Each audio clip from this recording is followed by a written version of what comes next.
So you guys are still in Chult, having headed up the River Oolong out through Kitcher's Inlet, and are now on the shore of the Shining Sea. Previously, you guys had been heading north, and you told me you wanted to go around the outside of the peninsula to get back to Port Nine Zaru. Along the way, you had some encounters with some creatures, including a large brontosaurus, which you have butchered.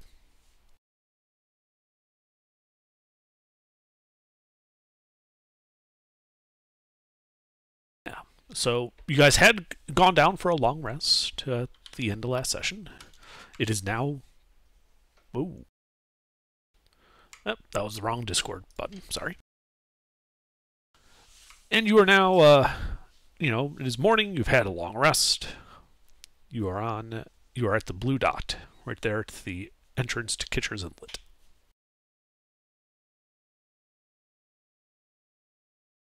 All right.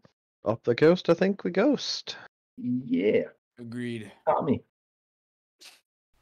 Okay. So now that you guys are essentially out of the jungle and you can basically navigate along the coast of the sea, don't really need navigation checks for this part. Because it is super simple, follow the coast. It's hard to fuck that up. Have you met this party?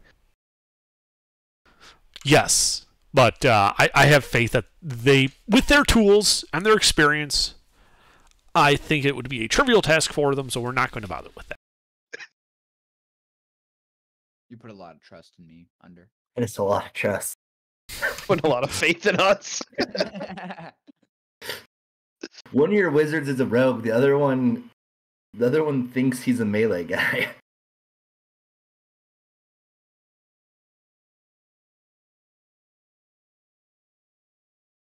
All right, so we start heading north. Yeah. You start heading north. Now, being out of the river and having not having to basically take it carefully, you're able to get a little bit better speed out of the canoes. Not by much, but instead of going 20 miles a day, you're going 24. Woohoo! Full pace. Basically, yes, you're up to full pace. And let's see here. So that would be 1, 2, 3, 4. It is close to the end of the 5th day before anything interesting happens. So at this point, you guys have had 4 long rests. You've eaten 4 days of food. It is close to the end of that 5th day. And no one is exhausted. No one should be exhausted at this point. If you are, that takes severe talent. Mm-hmm. And the reason I see something interesting happens is because at this point, as you're coming around, the coast, you spot, and this would be about 500 feet away when you see it coming around the bend like this. This ship floating on the water, anchored offshore. It looks to be a rather large longship. You guys would estimate it's about 250 feet long, with a rather large white sails. And it's anchored about 100 yards off a beach. And, you can see, what looks to be a figure moving about on top of the ship. On the beach, the reason I mentioned the distance is because you can also see what looks to be a camp there. Again, you're about 500 feet away or so at this point. Huh. Well, let's make some friends. Let's do it. Loot and scoot! Flying. Okay, so given the 100 yards, like 300 feet between the ship and the camp on the beach, where are you going? What does the camp look like? The camp you can see looks to be how to describe this?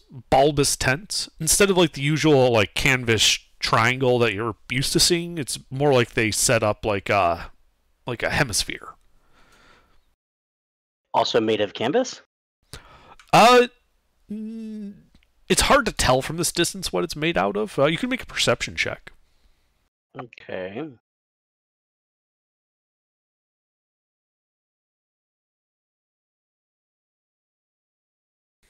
You are unable to tell. Okay. I say we just head over and greet them friendly, like.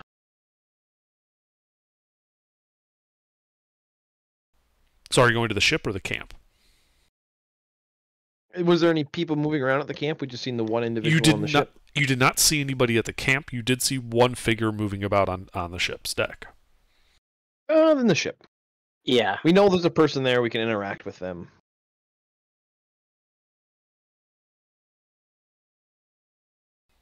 Okay. So you start heading towards the ship. And as you get closer, ship's, the breadth of the ship and the height of it seems unusual. As you get a better look at the figure. Now standing at what you can now identify as the forecastle of this rather large longship. And he seems to just be watching you on your approach. At this point, you're about 150 feet away. He looks like that. So he looks tall. He looks huge. Does he look friendly? Yeah, very. Well, I mean, his axe is friendly? He does have an axe. It is like the picture where it's just like lower to the floor, almost like he's leaning on it. Hi there, friend. How do you do? He raises his hand in like the universal like greeting gesture, and he says something in a rather guttural language. Do any of you speak Giant? Oh, wait. Pretty sure you speak Giant. I think I do. Hold on. I don't. Goliath? I actually nope. I only speak Orc and Common. Didn't we have a Goliath? Did they He die? died. Died. He got wrecked. I speak Common, Infernal, and Draconic. Pi, do you remember offhand what you speak? No, clerics get a couple of languages. I don't remember what he picked for a background, though. I do not believe we currently have anybody that does speak that language. Do we not have anybody that has comprehend language? Probably Athusa. I mean, I guess throw I can. out? Okay, yeah, 10 minutes. Can I throw Okay, out yeah. a little bit of Infernal and Draconic just to see if maybe they also speak either of those? I do not speak Giant. Okay. While he's doing that and we're getting closer, I will start ritual casting comprehend languages. Okay, so Gary, you start ritual casting some type of magic, while Adeline is yelling in Abyssal and Infernal at the guy? Infernal and Draconic. Ah. Okay. So when you start yelling out Infernal, because I'm going to go with that first, since that's what you said first, you see him kind of stiffen a bit. And then the language of the devils. Switch to Draconic. While I'm doing this, both my hands are just up in the air. There's no weapon in my hands. Yeah. And when you switch to Draconic, you notice his stance relax a bit as you probably realize that he realizes that you're just trying out languages. Okay. Can I try Sylvan with my sister? Yes, you can yell at him in Sylvan. He again responds in a guttural tongue that none of you apparently understand, while motioning towards the anchor line that you could moor to. Because as you're getting close, you realize this is like a foot thick rope that goes into the water. So you what's the draw up? Say again. What's the height to the deck? It is about 20 feet up to the deck. Okay, that's not terrible. No, it's not terrible, but it's a little bit bigger than a canoe. So he's motioning for you guys to essentially moor to, and if you want, climb up through the on the Anchor mooring point. The anchor, well, to the anchor line. Just climb up the line. It's be pretty Anchor trivial port, for you yeah. guys. So it's like a giant canoe. It is a giant longship. It's a longship. It actually is it has a main mast. It has a big sail. The sail is I forget the term for it, but it's basically curled up at the top so as not to catch wind. Furled. Yeah, furled. Yeah, and it would probably take you guys, 5-10 minutes to make that approach and tie off to there if that's what you're doing. Yeah. So I'll stay on the canoe while I'm finishing my ritual, and as everybody's getting up on the ship, I'll come up last, and after my ritual completes. Okay. Remind me, does comprehend languages mean you can speak other languages? Understand. Okay. Let me look at the big one and see if I can. For the duration, the literal meaning of any spoken language that you hear. You understand. Yeah, I can understand him, but I cannot speak back. Okay. Is there anything on a map or whatever you can point at to ask him anything?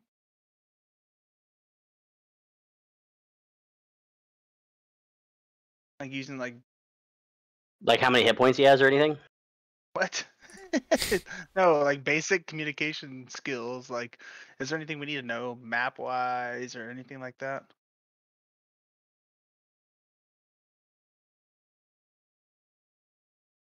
I'm asking you, Ruffles. No, not that I can think of. I mean, I can start popping minor illusions to communicate through, via like pictograph kind of with him. I speak giant. Oh, wait, really? Hey, motherfucker! You motherfucker! Kabutthole to the rescue. That's not Kabutthole.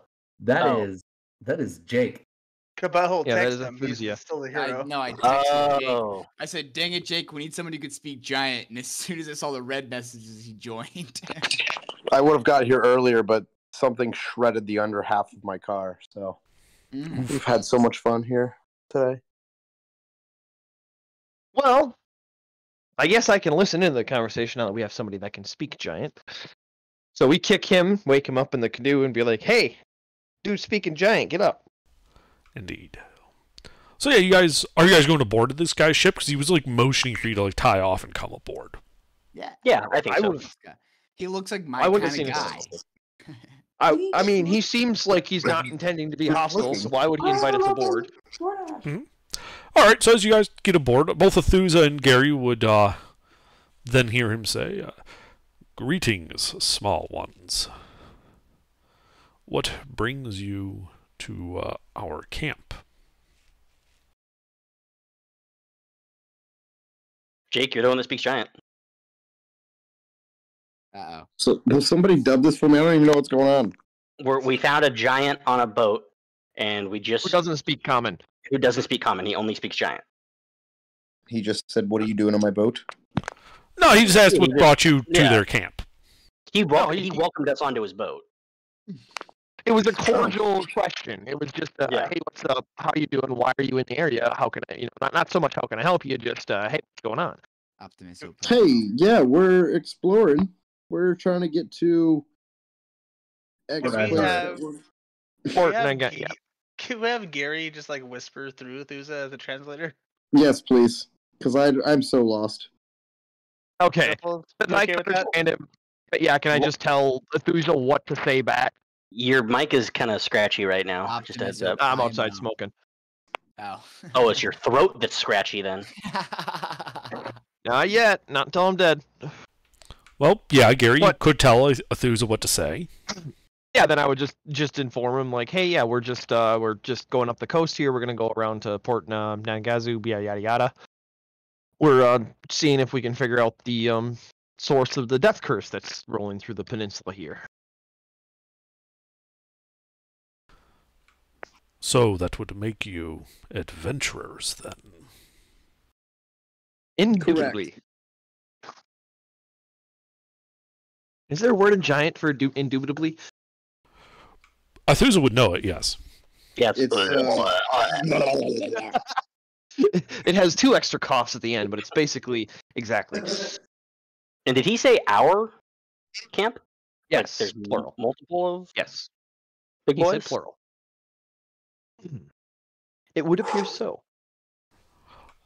I'm curious. Have you encountered a certain other small folk in your travels here? He goes by the name of Artis Cimber. I don't think so. I am unfamiliar with that name. Yeah. Or we are unfamiliar with that name. I'll start talking on the British eye.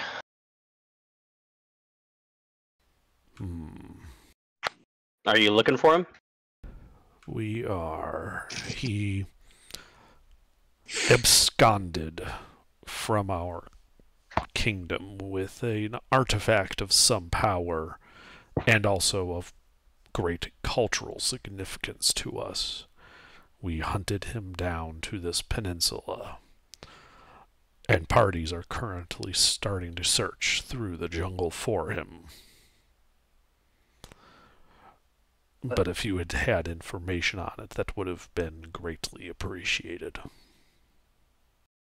Fortunately, as for the name, it has no significance to us, but we could provide you with a map you might have a cartographer that could make a copy of to aid you in your journey.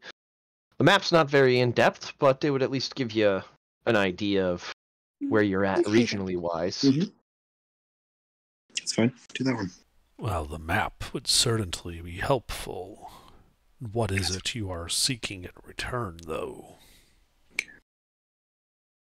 I think we could toss this for free for them. Yeah. Just Leave Just it be as an friendly. IOU. We could just leave it as an IOU. Yeah. A favor in the future. Make a persuasion check. I'm not the one doing the talking. Yep. 1d20 plus 3. Yeah, that's why I said I'm. I got it. All right. Oh, okay. Don't make. No. We would strongly prefer not to leave our debts unpaid, especially given our purpose here. What do you feel is fair value? We do have some gold with us. How about 300 gold pieces? That's fair. Sounds good to me. Yeah, sounds more than fair. 300 gold pieces for your cartographer to make a copy of the map? That sounds fair to me. Yeah. In common, can I just ask our group too? Like, should we maybe help them out? We might get a lot more than 300 gold. I mean, helping them. Yeah. Anybody I up- don't see any Anybody reason up for a why. side quest? I'm down for a little bit of a side Whatever. quest too, but You decide. Yeah, we at least ask for. Hi, Ali. Can we ask for like a description? What's that supposed to go, Bartoko?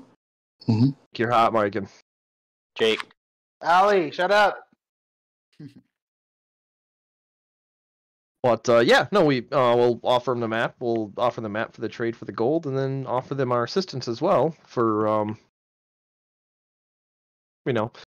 Yeah, is this Just like an extermination mission, or like a capture and return mission, or just simply retrieve the artifact mission? Our number one priority is the return of our sacred artifact. We would like Artis Cimber to face justice at our hands, but his death would serve just as well. I mean, so I'm retrieval game. and recovery. Yeah, I'm game. If you guys are. game. Well, we offer our assistance, just at the cost of us saying that we helped.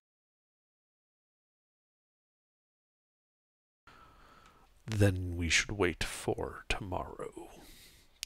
The leader of our expedition, Jarl Stormvald, will return to the camp, and you can coordinate with him and his parties. I am here simply to watch the boat, and to make sure nothing untoward happens. Okay, yeah, that sounds good to us. Yeah. Well, then we'll ask him if, or Thusa will ask him. We can have Thusa ask if he would want us to set up camp by their camp. That, or you are welcome to stay on the ship, since you are already here, and we will need to make a copy of your map. I understand if you do not wish to be that far away from it while we are doing so. On the boat's fine. I mean, it's more than big enough for us little folk. Indeed. Do try not to fall out of any holes. Some of them might be dirtier than others. If you make me Good old poop roll joke. to not roll in my sleep, I'm gonna kill you. Do you like dinosaur? We've got some extra dinosaur if you like some.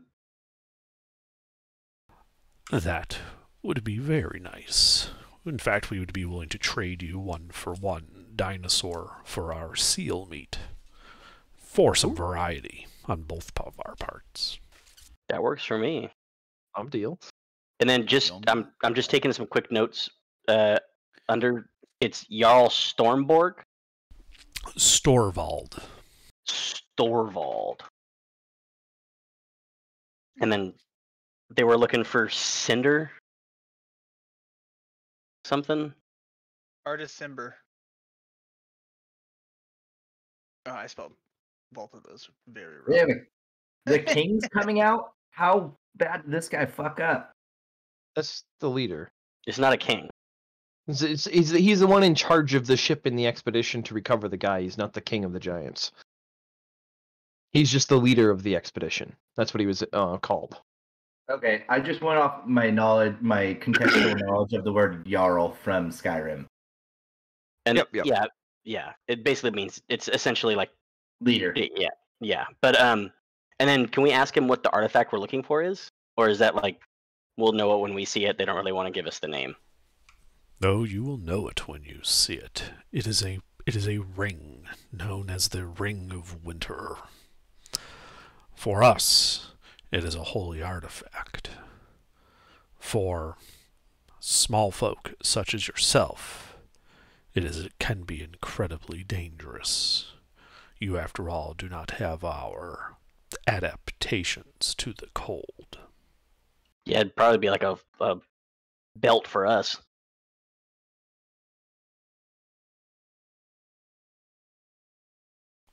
Suffice it to say, you'll know the ring when it starts freezing your hand. What does Artist look like? Giant. Scary. He is a human. Oh. He has hair. He is small folk sized. Hate him already. What do you know what his purpose was for taking the ring? What would if a human or a small folk like us can't really handle the power of it, what would be the purpose of him stealing it? Is he like in cahoots with another giant tribe or something? We do not know. Frankly, we do not care. We seek its return, and we will use whatever means necessary to achieve that. While if he is delivered alive, we can certainly ask him about his intentions and his motivations. They are ultimately irrelevant as to his fate. Sounds good. Do you know if he was headed anywhere, or you just kind of tracked him to this area of the peninsula? We tracked him to the jungles here of Chult. He likely thought that given its hellish environs that we would not follow him. He was wrong. It sure is humid. That's for sure. You got that one right. Okay, yeah, we're more than happy to help out. I guess at this point we're just waiting for Jarl Storvald to come back tomorrow. Yeah, we're gonna wait for the day to end, and we're pretty much at the end of the day right now. So Yes. On the break of morning, I'm assuming is when all of our next bit will happen. Are we done speaking with the giant? Yeah, I mean we've Okay. established that you can speak giant, so if you wanted to head out, you could. I probably. This is a Allie and I thing, so I don't want to. Have a good night. All right, guys. Good night. Thanks for helping us out. You're Thank welcome. you. And I do have that comprehend language spell scroll, so I could have given him that. That's what my next was like. Well, I got illusion magic, so we can do we can play Pictionary, or I could give him this comprehend language spell scroll. Yeah. They're a Because workaround. Yeah, comprehend language spell scroll would have been the easiest, because then he would have been able to understand us, and we would have been able to understand him. So neither of us, universal translator kind of bullshit going on. Do any of the other giants speak common? The Jarl might, but I'm not of that rank and have not bothered to study the tongues of the small folk. Well, we can teach you if you want to learn. I do not. I didn't think so. How tall is this guy? Say again? How tall is he? About 15 feet tall. Oh my god. Okay. He's a large creature. He's a giant. He's a giant. Well, I was like, man, the giant that I played was like 8 foot and stuff. He was like. Because you weren't a giant. You were using Goliath stats. A Goliath is a totally different race of being. Goliath is a human giant hybrid. A giant is a giant. Yeah. So, like, if Shaq had sex with a midget, the child would just be like Dylan. Don't give the midgets too much credit there. All right. Then we'll trade some food stock, and we'll just. I mean, I got my rations are in multiples of 70, so just 140 of dino rations for 140 seal rations, or something. Yeah, they probably need a lot of rations. Yeah, they like the whole bottom half of the ship was basically storage. It was just barrels of essentially rations. Yeah, and it's half gone. Like they basically knew he was heading here, so they planned to come here, eat off the land, and then rations for traveling back.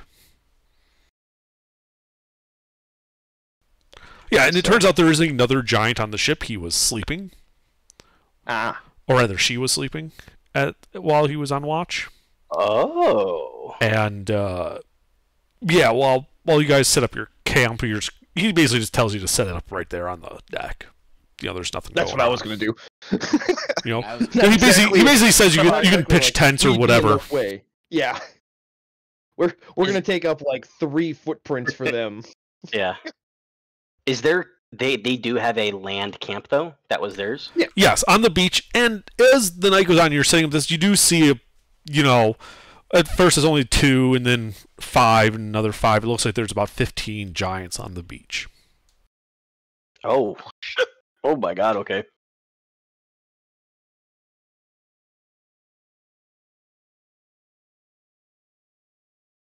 I don't know if we're gonna bother with a watch order.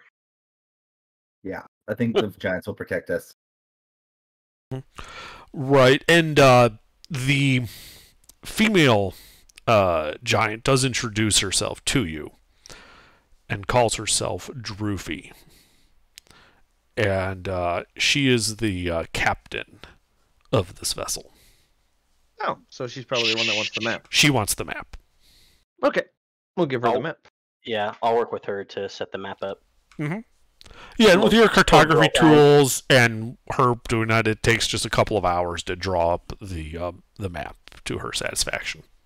Can I ask her if there's anything going on with her and old boy that we were talking to earlier? Oh, you'd have to have a Thusa there. Oh yeah, that's true. All right, never mind. Well, you could try. She might speak common. Hasn't been established yet. Thunder, does she speak common? She does, in fact, speak common. Yeah, we're gabbing. I'm trying to gab with her. I'm like, so what was the first guy's name? I can't remember. He never said. But when you ask that question, and she says, "Who? Kuzdos?" Yeah, Kuzdos. He looked pretty strong and big. He was cool. What's the deal with him? Generally speaking, While families have run ships before, for me and Kuzdos it is just a business. Okay, okay. I wink at my sister, but I'm like, I'm getting through. And I just kind of small talk with her while we're going over the map stuff. Mm-hmm. Yeah, from what you get the understanding of is her ship was the one that was in port at the time. So when the Storm King ordered the Jarls to go out and find Artus and bring him back with the ring, her boat basically was quote unquote volunteered to go. Mm-hmm. You get a sense talking to her in common, and over the couple hours that you're spending working with the Cartire, that they are a fairly martial society. And that you should expect any of these giants you meet to be pretty gnarly foes in combat. You would not want to fight one of these guys one-on-one. I figured, yeah. Yeah. And then pretty much strength rules, kind of whoever the strongest or whoever's in charge is in charge, and no one really goes against them. They, as long as it follows the code of what she refers to as the ordning, but she doesn't elaborate on that, then yes, essentially. Sounds very similar to Confucianism. And throughout, you also find out, because I'm sure you mentioned like the Soulmonger and the Death Curse and all that, the reason why you guys are here. Mm-hmm. Yeah, for sure. Yeah, she has no idea about any of that. Like she didn't even know that there was a curse or a Soulmonger. She's a little confused about why you're, like a Soulmonger. She does the whole bit where for a while there she thinks you're looking for someone who sells souls. I'd ask her how long she's been landed here. Like, how long have they been on the beach? Like, when did they get here? It's been about a month, she says. I was also going to ask how far have they come from? Where are they from originally? Are they from? We originally set out from the spine of the world to the far north. Isn't that like a giant mountain range full of giants? Yes, it is. I know the things. And you also know that, there's a good chance that if this ring is not discovered, the giants are going to just come down in force to get it. In a manner that's going to freak everybody out. Okay, I'm glad we took this side quest. Well, like, this is the small forward force. You would know that if the giants marched, they would just go south, and it would be bad. Yeah. And then you're... My character's from up there. You're frost giants, then? We are. What gave it away? The blue color? Well, she said they're from the Great White North, or super far up north. Yeah, they're frost giants. They're blue. And then they're giant blue Smurfs. Yeah. Not to. I hope this isn't rude or anything. I'm pretty ignorant of giant culture. I heard someone talk about the Storm King. Are they a storm giant, or is that just a frost giant with the title Storm King? It is a matter of how we determine leadership among the giants and the ordning. It is not something we usually discuss with outsiders. Understood. Okay, yeah, I think we just finish up the map, and I think we just kind of hit the hay after that. Probably.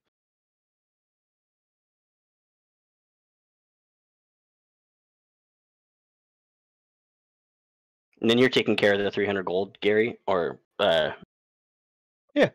Okay. Absolutely. It's just a matter of changing one number, so. We already have hundreds of gold. Now we have hundreds more. Okay. Bedtime. Yeah, so you guys go to sleep. The night is uneventful. morning comes. You are awakened by Kuzdos. And he fumbles out some common words that you get an impression that perhaps Drufi had told him. Essentially saying, "Up now, time go." I say thank you, and then have Yeah, can I say what? Yeah, can I say whatever thank you is in Giant? I'd have Drufi, I'm sure, taught me. I had her teach me like thank you, very like the niceties, like the greetings and stuff. Can I Well, just, like, Thuza could have told you that. yeah. And yes, you can. All right, back down the rope.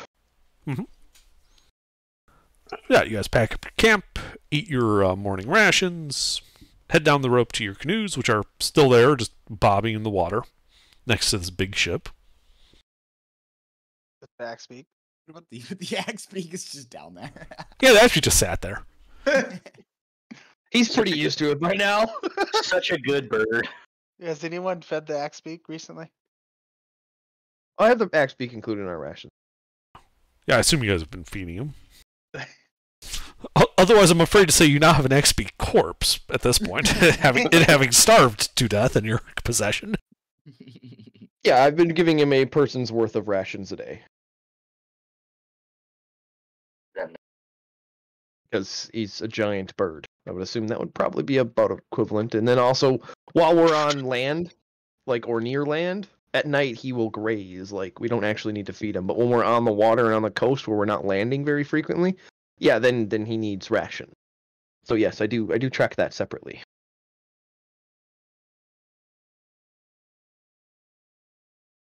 We think I'm an idiot. All right. So yeah, you guys get down to your boats. You go into the camp on the shore? Yeah. All right. No, we'll just keep going north. No, I'm kidding. We go to the camp. That's an option. You could just fuck off. We talk all this hot game about helping him, and we just leave. We just wanted this place to sleep at night. Yeah, no, we can head to the camp. Yeah, that's no biggie. Okay. That's a real thing to do. Yeah, you guys start heading to the camp. You see, about 15 frost giants moving around there. You see a couple of large white wolves that seem to be accompanying a couple of them. One of them, you notice, isn't dressed in just pelts with an axe.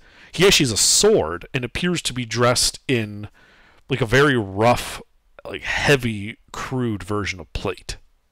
At least the upper part of his body is. He's wearing breastplate instead of leather armor. That's probably the Jarl. Jarl Storvold. Starvold.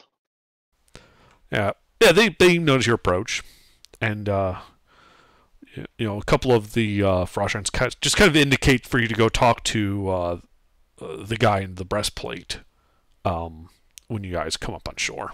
They just point kind of at his direction. Yep. We approach him. Ah, the small folk Drufi spoke of. Come, sit, relax. She says that you... Speaking? Common. Ah, cool.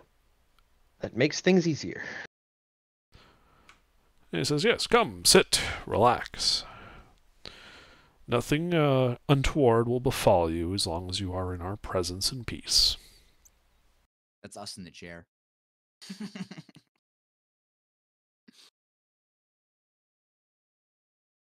Yeah, they have giant lawn chairs that we can sit in. It's 3 of us to a chair. Yeah, basically. Now, Good thing they had exactly 3 extra chairs. Yep. Now, Drufi tells me that you are willing to assist us in recovering this stolen artifact from the thief, Artis Cimber. We will. How can we assist? Well, we've been here about a month combing through the jungles, and we've been unable to locate him. Personally, I see 2 possibilities. One, he is deciding to hide in a more urban environment than the jungle, which might be at risk, because I doubt he would be able to maintain such a low profile for so long. But with the ring on his person. Indeed. The other option that I see is that he is in a different part of the peninsula. So what I propose is you continue on to this city, Port 9 Zaru, I believe it is called. And if you would please look into whether he is there or not. Our kind are not so welcome in small folk settlements. Friction tends to arise one way or the other, and before too long violence follows. Our mission is to get the ring. I prefer not to be distracted by having to conquer this land as well. Yeah, that would not go well for both sides. I get that for sure. While you are doing the subtle work in Port 9 Zaru, we will head south. There is a bay far to the south, and we can use that as another sheltered area to continue our search. Refuge Bay, is that what you're talking about? I do not know the name you've given it. Point it out on the map. When you point to it on the map, he nods, says, yes, that is the bay, then. Okay. And then, so you want us to get information, and once we get the information, go meet you, or go try to catch Artis Cimber? Bring him back. If you can bring me Artis Cimber and the artifact, by all means, you will be handsomely rewarded for your efforts. If you are unable to apprehend him, but you get more information as to where he is, so that we might apprehend him, that would also be appreciated, and you would be rewarded, though perhaps not as well as if you were to do all of the work yourselves. You understand, of course. Yeah, and then he's alone? Or does he have like a crew with him? When he was up in the north, in the spine of the world, he was alone. But he is a slippery fellow. Would not surprise me if he had allies here that he was seeking out. But they would be allies among the small folk, and not one that I would be able to point you towards. You happen to have a better description than a human with hair. Indeed, I do. He pulls out what looks to be a chalk drawing of a human. Like a stick figure? No, it's actually like a sketch artist type. Ah, he's so handsome. This is the man we seek. Brown hair. It looks like a rogue. That's just gonna say that looks like a rogue if I've ever seen one. Sneaky little fuck. Sneaky, stealing shit. That's a rogue. All day. All day. Could I make a check of some kind with minor illusion to try recreating it as a actual figure from the drawing? Sure. I would say this is just a straight intelligence check. All right. Ew. Can I have proficiency because I'm proficient in magic? Sure. Can I have tips? No. Terrible rendition. Yes, it's a terrible, like, Source Engine and Potato Mo type rendition. It's like the woolly. It's basically like you did a Woolly Willy of this guy. Now it's a 3D chalk stick figure. And yeah, that's what I was thinking. he then hands you the paper with the chalk drawing on it and says, "We have more copies. This one is for you." Excellent. Yep, there's my chalk artist worker.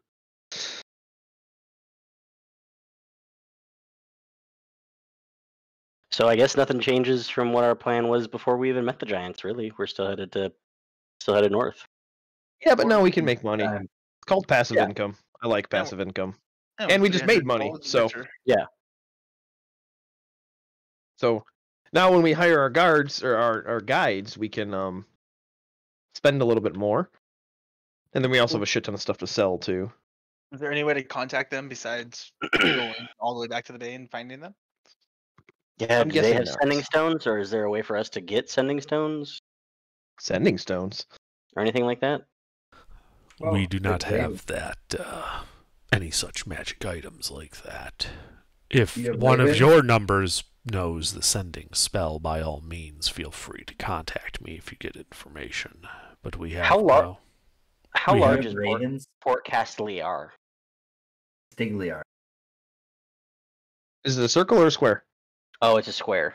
Yeah. Wait, You guys have been Remember the there. difference? never Do mind. they? Yeah. Yeah, that was the village where Bob got the trumpet. Yep. Yep. There's a zombie village. Do they have like ravens that we could like send word and where to meet if we find the information?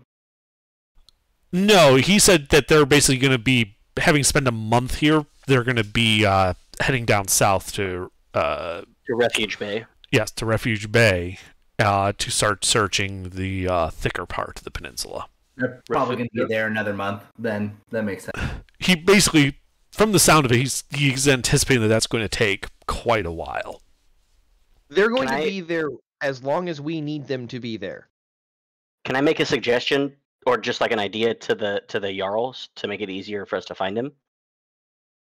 Can I just point out the ruins of Ishao in Refuge Bay and just say, if you guys want to make that maybe like your home base, it might be easier for us to find you when we're headed back to you. We will see when we get there. If it is a ruin, as you say, it might not be suitable. Regardless, we will leave a marker there, so that you can use that to locate us if we are not. Okay, sounds good. I, I say I'm we pretty go. sure we will have no trouble finding them when we want to go and find them, guys. You are very much overthinking this right now. Let me put it this way. The only reason you didn't spot this ship from farther away was because it was literally, because it's like tucked in, not quite in a bay, but around a bend in the coastline. Like the terrain physically blocked it. If you were coming in from like out to sea, you would have seen this thing on the horizon. It's a big ship. Cool. We will not have trouble locating them when the time arises that we need to locate them. All right, yeah, I give the Jarl a hug, and I think we get on our way. What, his thumb? I feel like you just like hug his shin, Yeah, like my head probably gets up to like his knee. and he looks down and says, "The ways of the small folk are strange, but at I've seen least that coming. we are peaceful." Blow a kiss as we walk away. Sister. All right, load up the canoes and let's get on our way. Okay. So yeah, you guys continue on your way.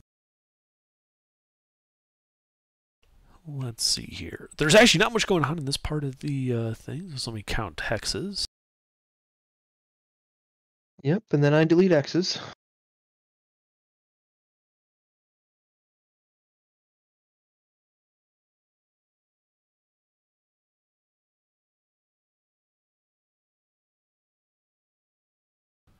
So it's about 10 days to get to the northernmost point of Chult, where you then can head like straight south into the Bay of Chult.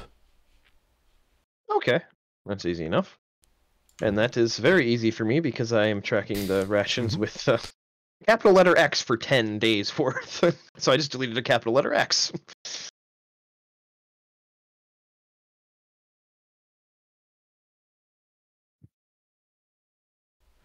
And it would then be another, let's see, it's 15 hexes. It would be 5 more days from there to get to Port Nine Zaru.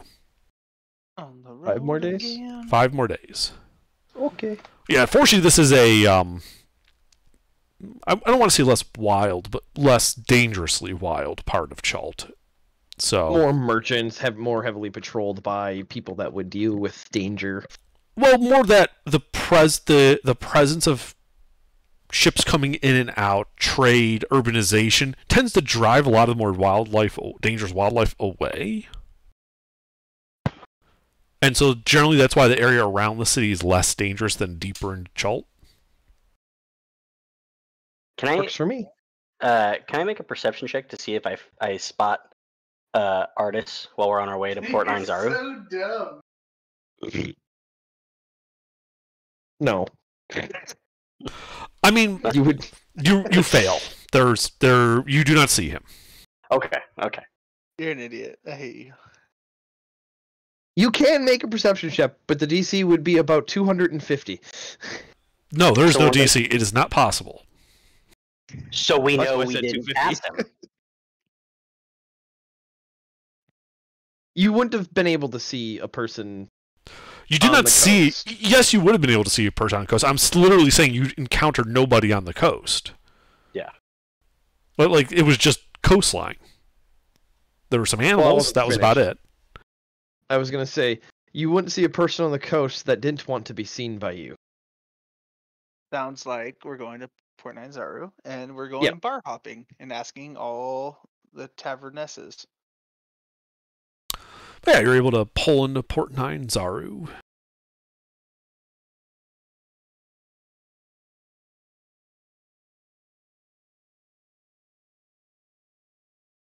Sorry, I just got to quickly check this. What is his name? Alan. Yeah, so as you're pulling in, you currently see that there's one other. Well, there's several other ships, but most of them are like little. They look to be like cargo ships. There's only one that doesn't look to be just like a barge full of crates. And that you can see is and stenciled on the side of it is the Brazen Pegasus. Ooh. Can I touch it? A boat? Why? Why? Does it feel colder Why? than the rest?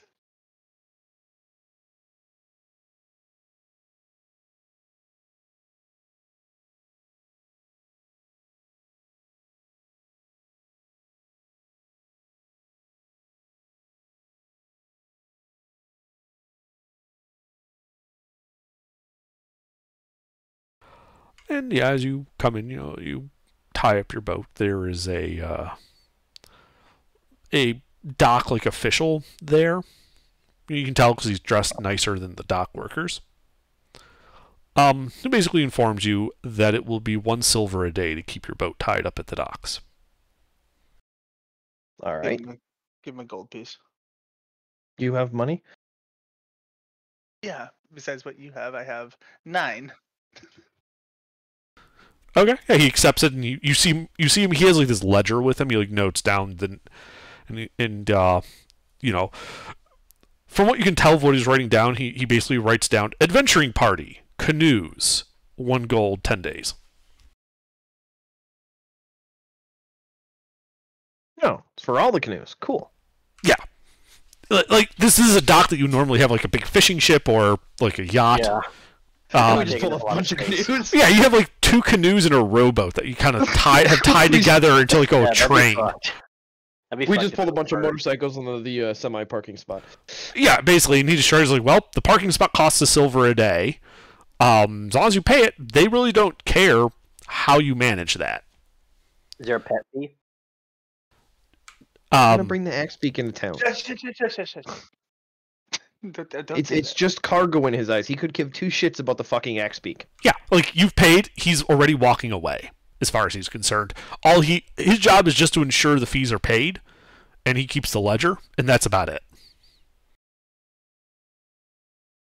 To the nearest tavern. Let's go get drunk. Okay. Hang on. Well, while they're getting drunk, I'd like to deal with the inventory and market stuff. Absolutely. So, just for reference, this is Port Nine Zaru. Oh, sick. All right. Hey, actually, Gary, real quick, can I just get like 10. I have no money on me at all. Do you mind if I just get like 10 gold? I'll give you 40 electrum pieces. 40 electrum pieces. Okay, thank you. I'm gonna go to the dinosaur races.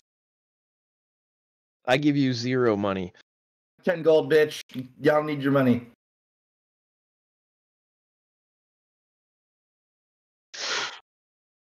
Wow. Okay, and we're entering from just the middle. Yeah, you're at the harbor ward. Ward. God, sorry guys, I need to get glasses. Okay, cool. So yeah, if they want to go get drunk, that's fine. I'll go burn a cigarette while they do that shit, and then I'll do the inventory stuff after. Mm-hmm. There are in fact bars and taverns. They even have a name. I'm just trying to find it.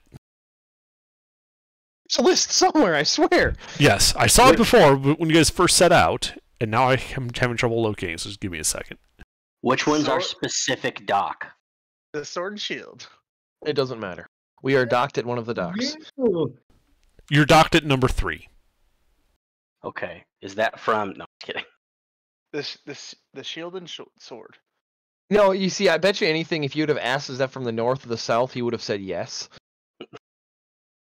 I'm assuming it's from the north. Always got to go up to down. So I see which one we're at. There's only 5 spots on each pier, so you're in number 3. Oh, pier number 3. Okay. No, you're at spot number 3. Oh. Spot number 3 is not telling you which pier you're on. There's only one pier on the map that has more than 3. I said you're in the middle. One.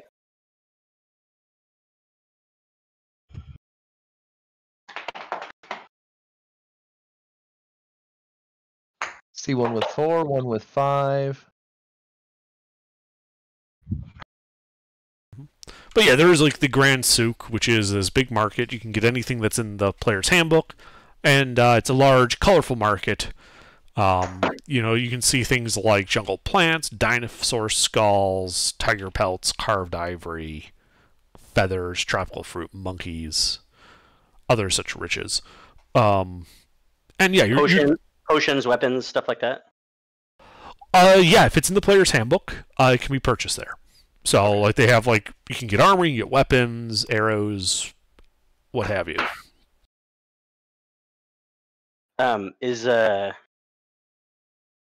There's still no place for us to get any, not even like, not like a +1, but like just a magical battle axe or anything like that? No.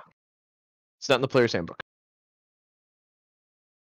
No magic items. He said anything in the player's handbook. Are in the handbook. Yes? What? You want to tell me what page the spell scrolls are on in the player handbook? Oh, I'm asking a question. Yeah, so spell scrolls, when you ask about that, you're kind of pointed to go talk to one of the merchant princes named Wakanga, which you would recognize as the patron that originally arranged for you to meet with Syndra Sylvain at the very start of this quest. How much money do we have on hand? I don't know. I haven't got to sell everything yet. Well, just because I'd like to get plate if possible, but if that's like we have a set of plate. We have a set of plate. Jake's wearing it. No, Jake doesn't want to wear it. I'll wear it then. I don't think I was here when we got that. You weren't. I would like that plate, yeah, and I'll just switch it out with the chainmail that I had on. Well, I just double check with Jake to make sure that he isn't wearing it, because I do not remember if the last time he was in. Okay, he does have it equipped. Then we do not have enough for a set of plate. Yeah, okay. Set of plate 1,800 gold. It's 1,500, but okay. 1,500. Whatever, it's a lot. Yeah, That's we don't have enough right now to buy plate. We need to buy guys. Okay. I could see, Jake's character, taking it easy and not wearing his plate, so he could probably let you wear it while he's not here. But I don't think we're gonna need it this week. Okay. So you should be good. How many javelins do you want? 9? Well, you should also get those, and if there's healing potions available. Well, I thought we were carving javelins. I'm waiting. Okay, I'm waiting on healing potions and stuff until we're all done. Healing potions will be the last thing we buy, and that'll basically be the remainder of our gold. Yeah. Oh, actually, how many javelins did I make with those bones? You guys, go to the bar and do that stuff. Yeah. I will do the shopping. If you want items, just let me know. I'll deduct it from our gold pile. And Like if I javelins, yeah, recall, no problem. if I recall, you said you just wanted to make 4. Yeah. So yeah, you would have been able to finish those 4 easily. Okay. 5 left then. All right. Anyway, I'm gonna go to a bar. What's the closest bar to me? Closest bar, okay. That I can tell you. Let's see. All right, the closest bar is the Rickety Oaken. Okay, I'm gonna run over there, and anybody want to go with me? Start Aye, asking around. Captain. Okay, me and Savannah go to the Rickety Bar, and we'll go ask around. Okie what? Okay. Okie Vine? The Rickety Oak Inn. Oh. All right, yeah. So you guys go to this tavern, and you can see, there's some music playing. You can see what would you call it? Minstrels, sailors, the like.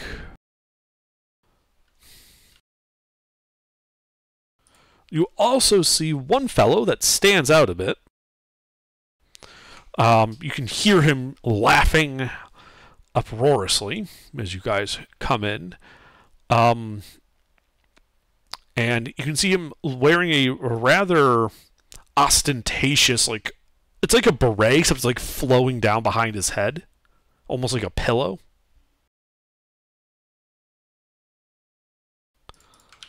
Let's see if I can get a picture. Yeah, here you go. Picture of his face. It's like a merchant. Looks like Dylan in real life. What? Yeah, he appears to be telling a tale of some type of adventuring party that went east and got involved with illegal smuggling and some magic horse shit, and eventually there ended up being a war. It's kind of, the story, while well told, is somewhat fantastic. It beggars belief. Okay. Especially to a group of adventurers. Yes. I'm gonna turn to Savannah and go, Savannah, do you want to ask the man, and I'll go ask the barkeep?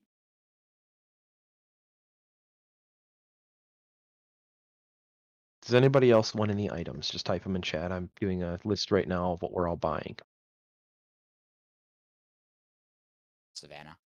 Yeah, Cabal, this guy seems kind of loud. I don't know how I would approach him about asking about some sensitive information.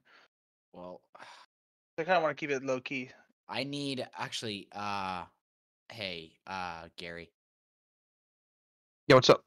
For this little thing, I need persuasion coin. Just in case. I have Electrum with me here. I'll give you 10 Yeah, Electrum. I was gonna say technically I'm not with you, and Yeah. I gave you guys 40. I gave you basically 20 gold. Okay, perfect. Take 20. Here's 20 Electrum. I give you 20 Electrum. Okay, I need some bargaining money real fast. Go to the bar and get silver and use silver to barter. Yes. Silver for bribes and stuff is more than enough. Just think of it like a dollar bill, and in this time and age, that's equivalent of handing out 20s. Got it. So you have 10 silver. I have 10 silver. That's what it is. No, you have 20 Electrum. Okay. I thought we I'm just sorry. exchanged it. No. 1 Electrum is 5 silver. Oh. So 40 Electrum would be 200 silver. Oh, Jesus. Okay, you have 100 silver. I have 100 silver. There we go. Yeah, so for when you're throwing money around in the bar, I'll use silver. That is more than enough, because that's a drink or two per silver, essentially. Yeah. Okay. Like good drinks. It's copper for beer. So how about this, Savannah? Since the guy looks a little loud, I need someone like me, big, scary guy with a big axe on his back, to go in, knock him down a few pegs, ask him a couple questions. How about I that? don't know if you want to intimidate this guy in front of a full bar. Just in case. Just in case. I say we graze our way around and keep our eye on him. Okay. Well, do you want to go and ask the barkeep then first, and just keep an eye on him from a distance? We can see him from across the bar. Yeah, let's go. Okay, we're gonna go ask the barkeep some questions. Do we have the photo? We don't have the photo, do we? It's fine. I have the. I didn't take the photo. I'm assuming one of you guys took the photo. It's your I'll question. say I have the. I'll give you guys the photo. We'll say I took it. You guys have the photo now. Yeah, because we're asking questions over here, so I think we would have taken the photo by then. All right, to the barkeep. Okay. You go to the barkeep. It is a gnomish woman wearing a tall chef's hat instead of the traditional pointed hat. I'm turn to her and be like, first, I need a round. Of course. What would you like? Just want a mug. Like 2 Just a beers. I'm a thirsty beer. lady. Yeah, give me a beer. Big Beers? All right. Couple of big beers coming up for some big adventurers. You here with Volo over there? Is that you say? Say again? I didn't understand. You guys talked over each other. Sorry. Oh wait, I don't have good persuasion. Go ahead, Gabal. Yeah, we are. Oh, okay. Oh, I guess everything he says isn't entirely fabrication then.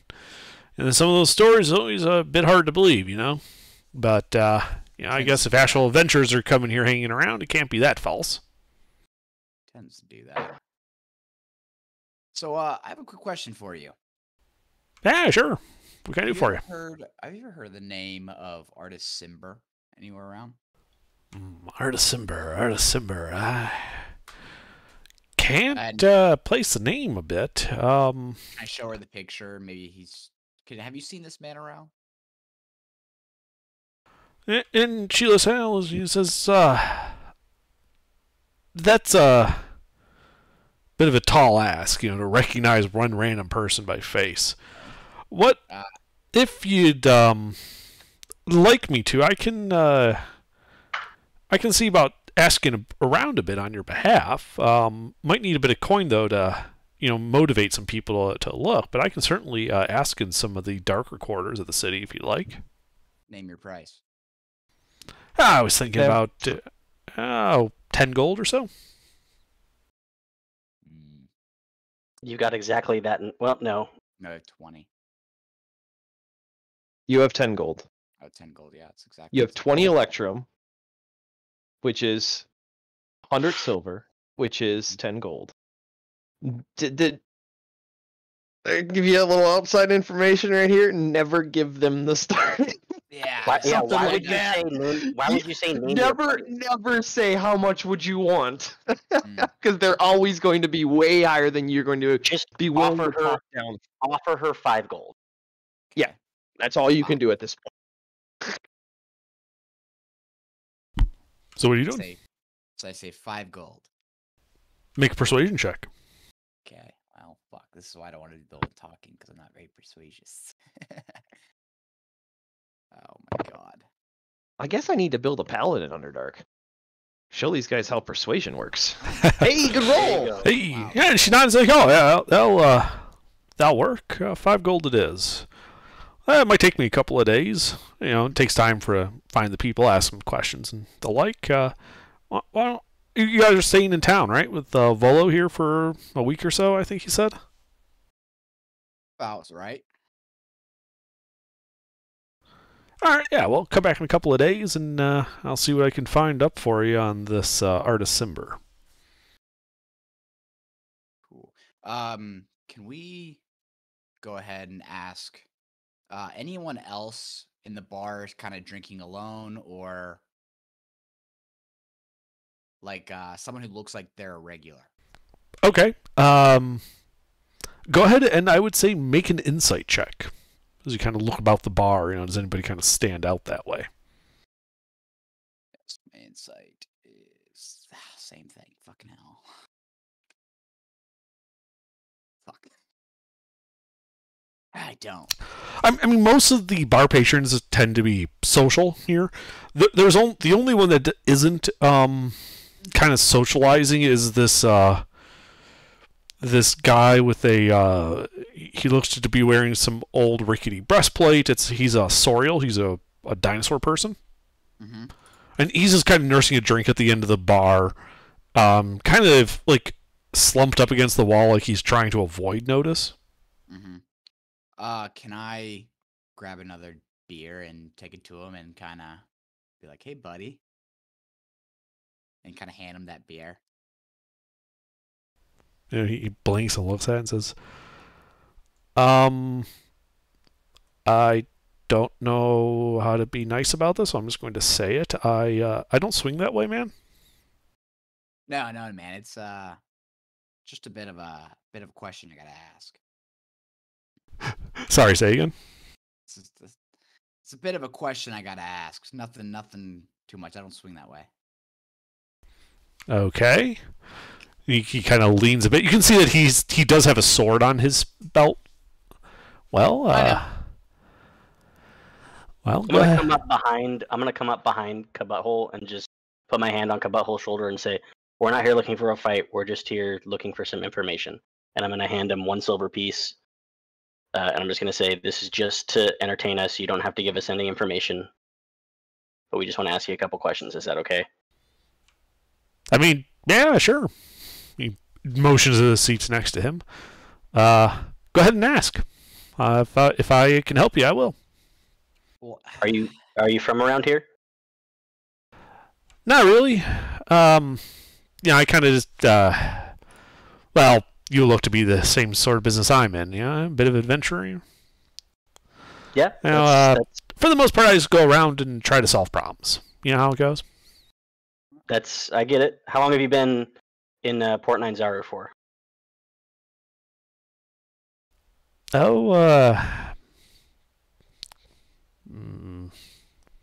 Month and a half or so, 2 months maybe. You know, there's problems here and there that I like to help with, but mostly I keep my head down and try not to cause too much of a problem. Don't want to get thrown out of the only city on the peninsula, after all. Smart man. But so you've been here long enough to recognize some names and maybe some faces then? Some, yeah, but you know, let's just say a lot of the people in the city, they don't tend to associate very closely with adventurers. Let's just say we have a bit of a reputation for a short lifespan. Well, we're looking for someone that's not from here originally. That I'm sure he's been here around the same amount of time as you. And I show him the picture of Artis, and I hand him 1 gold piece, and I say, or I have a gold. I don't hand it to him, but I just sit it out on the counter in front of me, and I say, "We're looking for Artis Cimber. He's got some information that we need from him. Do you have any? You recognize him at all? You know anything about him?" He hands the picture back. Sorry, can't really say I do. Can I make an insight check? Sure, make an insight check. So I gotta figure out what my insight is. Oh, it's good. Okay, sweet.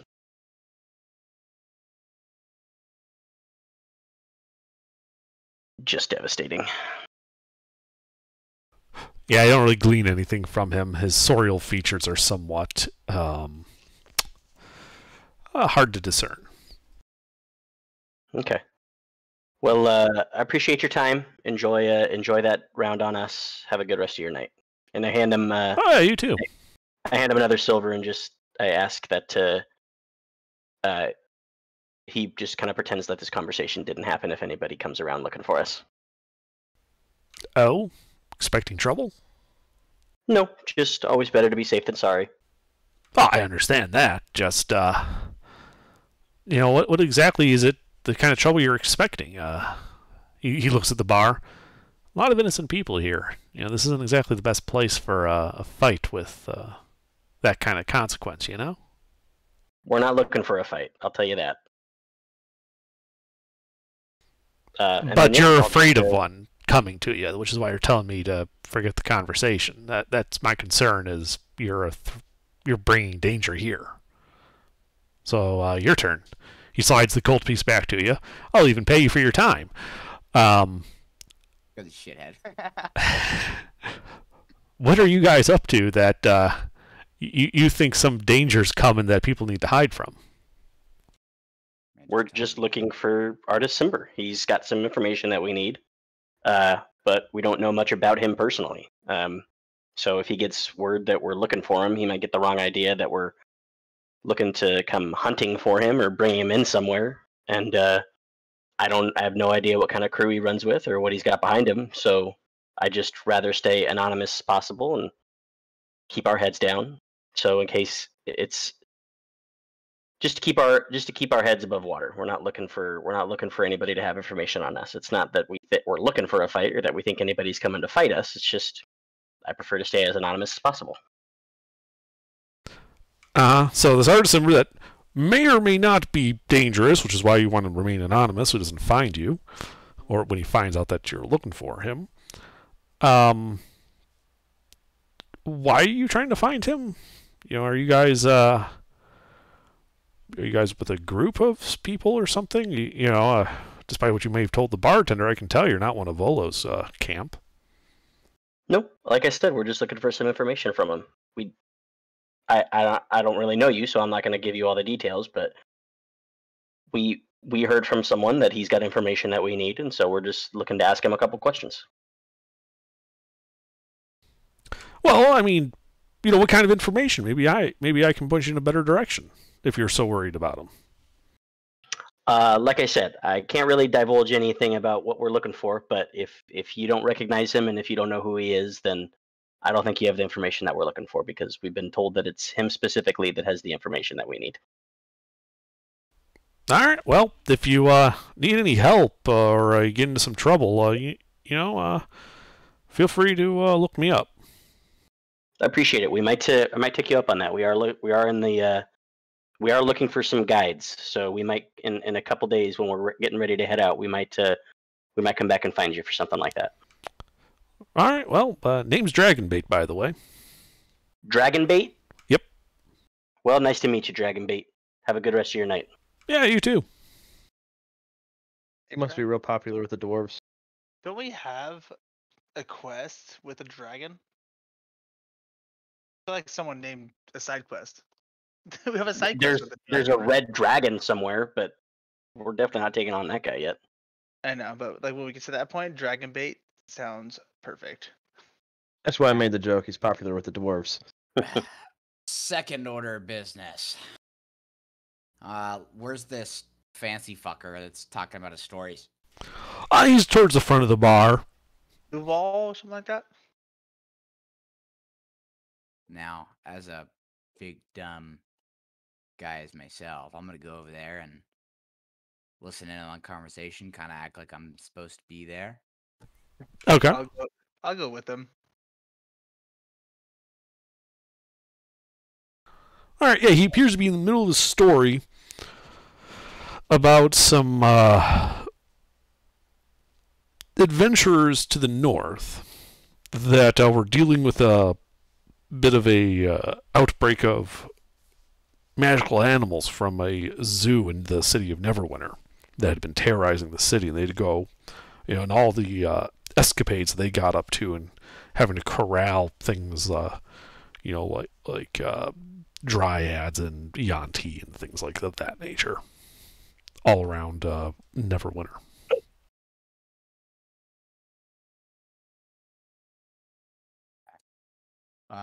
Savannah, how do you think we should go about this? Fling a gold coin around, kind of flick it up and down until he sees it and thinks it's business? Or do we just... I almost think we should let him finish the story, then talk catch to him him while he's walking away? after it kind of breaks up in front of the crowd. I'm assuming there's a crowd listening to his flashy stories. Yes, there is. Yeah. I mean, my thing is wait for him to be done and then take him out the back alley and, And fucking slit his throat? What? Jesus Christ. No, just talk to him. Just talk to him, you know. Threat here and there. Yeah, and his story winds down. Turns out that it was actually a paladin that had fallen in the city that had let out the animals and etc., etc. Political intrigue, adventures, magic, all that good stuff. And you know, he winds it down. You know, the people chuckle at the funny parts. Then he notices you guys stand there and says, "Ah, friends, please join me at my table. What are you drinking?" The cheapest beer is fine for me. Same here. Very well. Another round of the cheapest beer. As he waves over a waitress and basically hands her a gold piece and says, you know, get them whatever they want. So, Volothamp Galar, at your service. What can I do for some fine gentlemen such as yourself today? My lady. Oh, sorry. I forgot you were a lady. I'm gonna ask him. Nothing. So, you're gonna. I mean, how long you been in Port Nanzara? Oh, just about a couple of days or so. You know, I came down here to talk to some of my friends. Some of the merchant princes here, well known, and also to kind of push my latest book a bit. You know, do a bit of promotion, as it were. Volo's Guide to Monsters. Don't go anywhere without it. how much time did you spend in the north? Oh, I've spent years up there in the north, off and on. I tend to get around a bit. It helps me find material for stories and the like.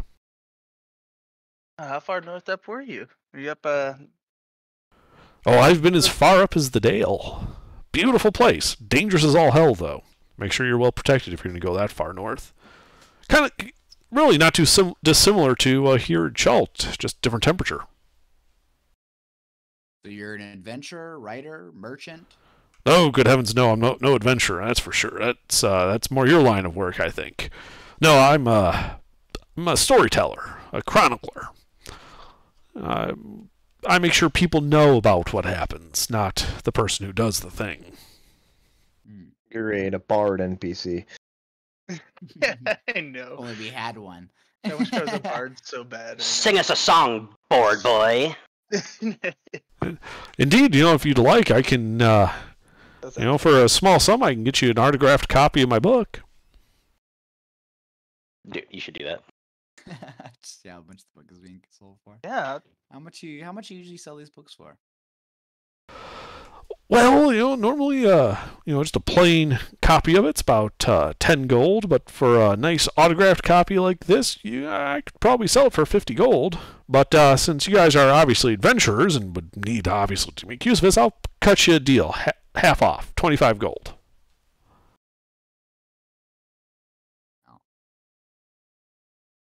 Oh. Savannah, we need to find information. I can tell you that guidebook is 100% snake oil, out of character. Yeah. Just letting you guys know that. I hope you picked up on that. And I can't read, so what the fuck do I going to use a book for? I can't read. Yeah. I know that was out of character, Nathan, but I just imagine you're sitting here, he like bombastically trying to cite his book, you're like, but I can't read. It reminds me of the illiteracy skit that fucking Smiley's group did. And he kind of frowns, but sorry to hear that. The written word is somewhat of a close friend of mine, you understand. But I get the sense that you did not come here at random. No. Is there something I can do for you? So you've been on a lot of adventures, and you've been way up north, as you say. Do you have any stories of giants? Oh my god. Plenty. But I have the feeling that's not where your friend was going. Well, no, actually, it kind of was. Any stories about humans and giants working together, or anything in the such? Well, there was that whole messy business with the Storm King not too long ago up there when the Ordning got all. Well, let's just say the polite way to say it was an attempted coup, and it failed. And it was thanks to some adventurers that I knew that managed to solve it. But got Now, so they, yes, they do work together, but not routinely, I would say. Two different. I haven't heard about this. What else do you know about this? Well, it was a somewhat chaotic time for them. Rumor has it, of course, that they were greatly upset by all this chaos and haven't quite yet settled down. And you're speaking about the giants, correct? Yes, all the giants. The Ordning covers more than just the storm giants. It also covers the fire, the hill, the ice, all of them. All right. Do you know what the coup was like? The purpose behind it? So, how much do you know about giant culture?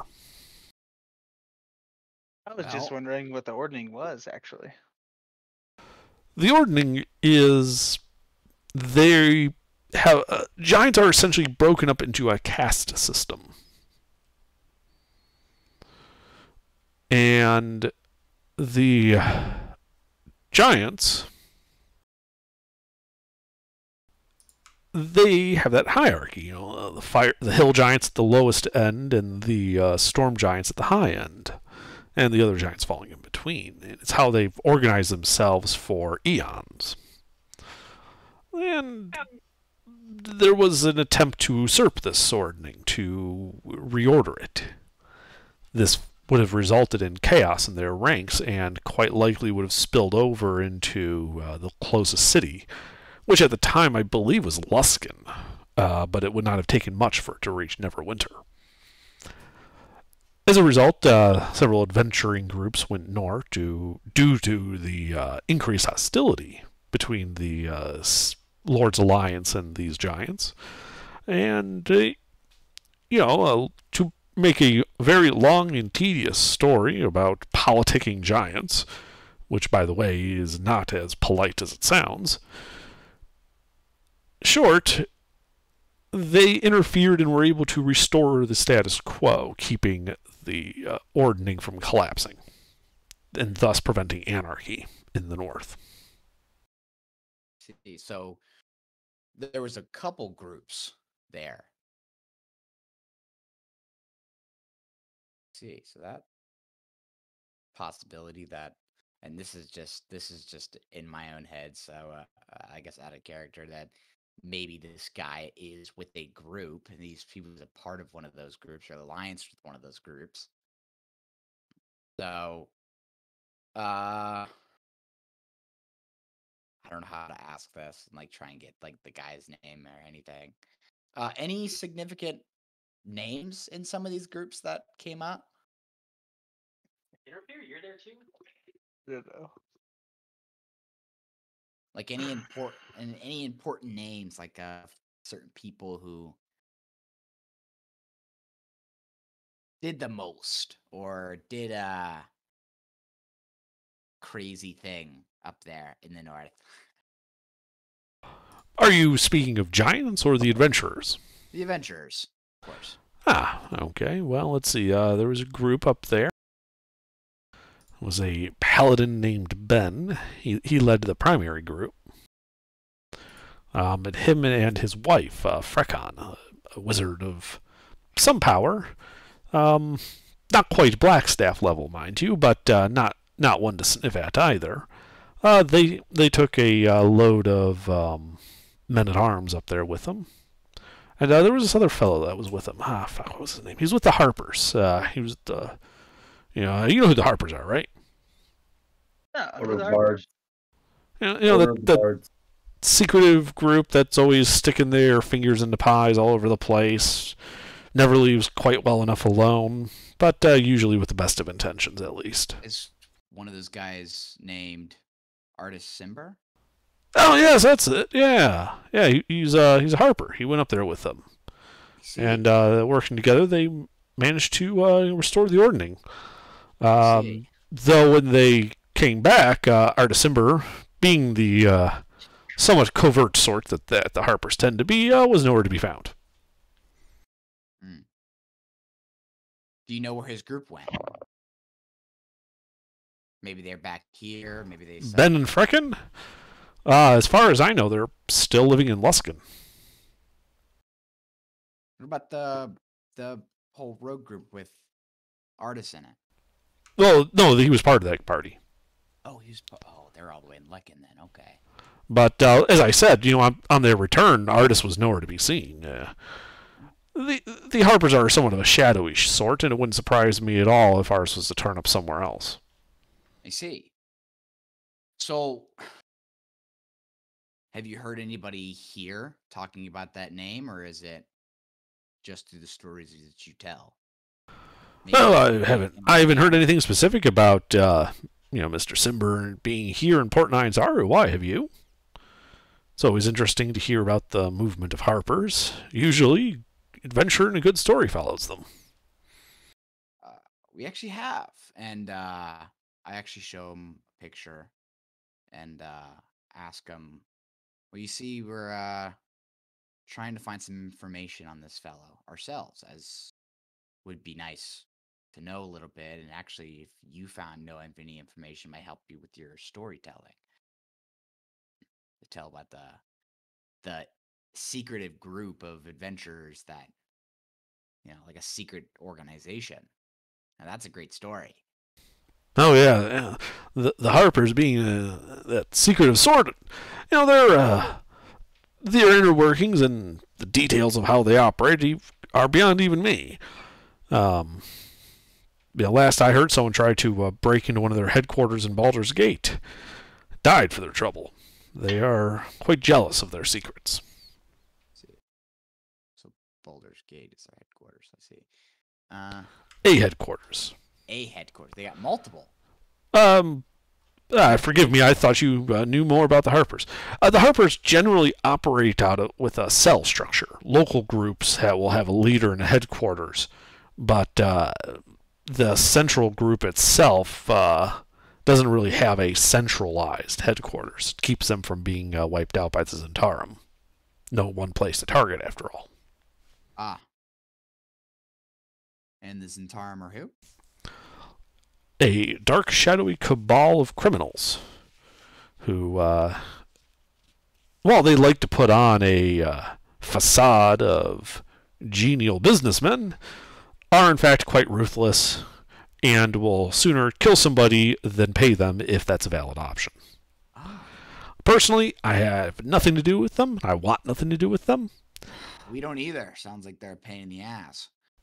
They're not the type of people good folk like us should be assorting with. Right. I agree. I know I'm going to ask the question again. Would you possibly know where their nearest hideout is? Zentarum? No. No. And not Artis' group either. None here, because if they have multiple, then or Harpers. Maybe there's talks of it. Oh, I can't say I've heard any tales of a Harper safe house here in Port Nine Zaru, but then again, the incident at the headquarters in the Harper headquarters in Baldur's Gate was a bit of an anomaly. Safe houses don't tend to stay safe if everybody and their son knows about it. I see. Okay, well, gonna. But you suspect then that Artisimber is here in town? Nature for questions, after all. Yeah, it's just a hunch right now. Oh, and what is your business with the Harpers? Anything I should be worried about? No, not really. Just wanting to learn more, really. Oh, looking to sign up then, are you? Possibly. Well, can't say I blame you. They're decent chaps through and through. Just, like I said, a bit too secretive for my tastes. I prefer a bit more, as he thumps the book, of a public existence. Ah, I see. So, a friendly face for all those around. Okay, well, appreciate that. I don't know if Savannah, if you got anything you wanted to say or add a line. You guys here? Yeah, I'm When- here. Dude, I'm talking over here. I'm the last person. Just try to see where you're going. No, it's a good learning experience to do the dialogue. Like, well, I don't know any more Yeah. questions, so now I need help. I think I got all the information I needed, but yeah, you no, know. you did a very good job getting information. You're learning about the D&D world, the Harpers and stuff like that. So, Yeah. like, it's not a bad line of questions because you're unfamiliar with it. So you're learning that process right Well, there. no, I don't give a shit about that. I want to get at the story. That's what we need. It's all connected. It is all connected in a way, but you guys are adding in your 2 cents. You took control. You were doing it. You did fine. Okay, Yeah. well then that's all the questions I have. I'm just gonna buy this guy another round of drinks and say thank you for your time, sir. Hope your book does well, even though I can't read. If you haven't seen that skit, by the way, that I just put the link in, watch that. It's hilarious. Well, Yes, any, they're hilarious. anytime, my friends, anytime. And you can always trust the works and the word of Volo. And then I guess we go try another bar out, right, chaps? I think that might be enough information for tonight. We should maybe Yeah, go to sleep. get back to try wherever again. we're staying the night. Or Yeah, because we have. Well, to I mean, sleep we for a have couple- plenty of day left. yeah. Oh, Oh, I okay. thought it was. When- Oh, I thought it was nighttime. No, it's like afternoon. Oh, Yeah, we basically arrived. We arrived in the port in the morning. We had a whole day to do whatever we wanted. gotcha. So to another bar, try to find more questions. We got to come back here in a couple days anyway to ask the barkeep. I say let's just meet up with Gary and kind of get the equipment sorted out and stuff. Okay, and then tell him everything, give him all the information, so he knows what's going Yep. on. And Yeah, Perfect. fill him Let's do in, that and then first. Yep, all of our crossing of I's and dotting of T's, get all that taken care of. Okay, well then we'll walk out. I'm gonna, do that. All right. So next order of business: random junk in our inventories. So let's start with the abstract stuff, Underdark. I'd like to go to some sort of magic dealer. Okay. Got So a- when you talk about that, again, they point you towards Wakanda. Okay. Wakanda forever. Wakanda work is the end. But Oh this. my god. So we got another P here, Underdark. I know. So Wakanga Otamu is one of the merchant princes here in Port Nine Zaru, and among their number, he's the only known spellcaster with the of the arcane, and he's well known. He deals in knowledge, information, lost lore, potions, and scrolls. So he's the one who arranged that meeting with Syndra Sylvain and sent you on this quest to begin with. You guys have met him before. Okay. Then let's go meet him again. Okay. Yeah, he maintains a villa, like all the other merchant princes here in Port Nine Zaru. Well, go up to the door and knock then. Indeed. And, a butler opens the door. Yes. Hey, looking to talk with the guy. Wakanda forever. Is Chadwick here? I see. Do please come in. Soon. And he shows you to a sitting room and says, I'll go fetch Wakanga. He was just wrapping up a bit of other business. He'll be just a moment.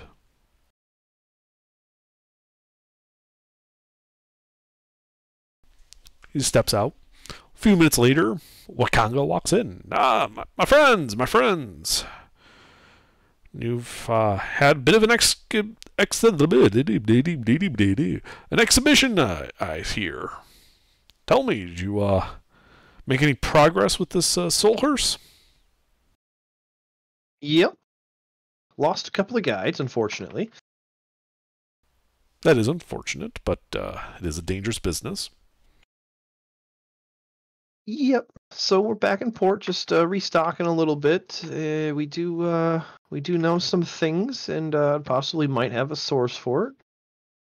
However, I was wondering if we could talk shop a little bit.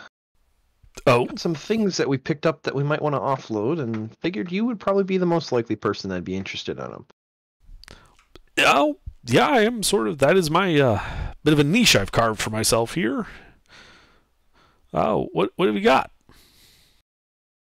Let's see. I start rummaging through my bag. Well, I got this. I pull out a sealed scroll tube. You have it labeled as N6.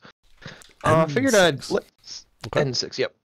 I figured I'd let somebody, well, more skilled than myself take a look at it. I didn't want to pop it open and cause irreparable damage to its value.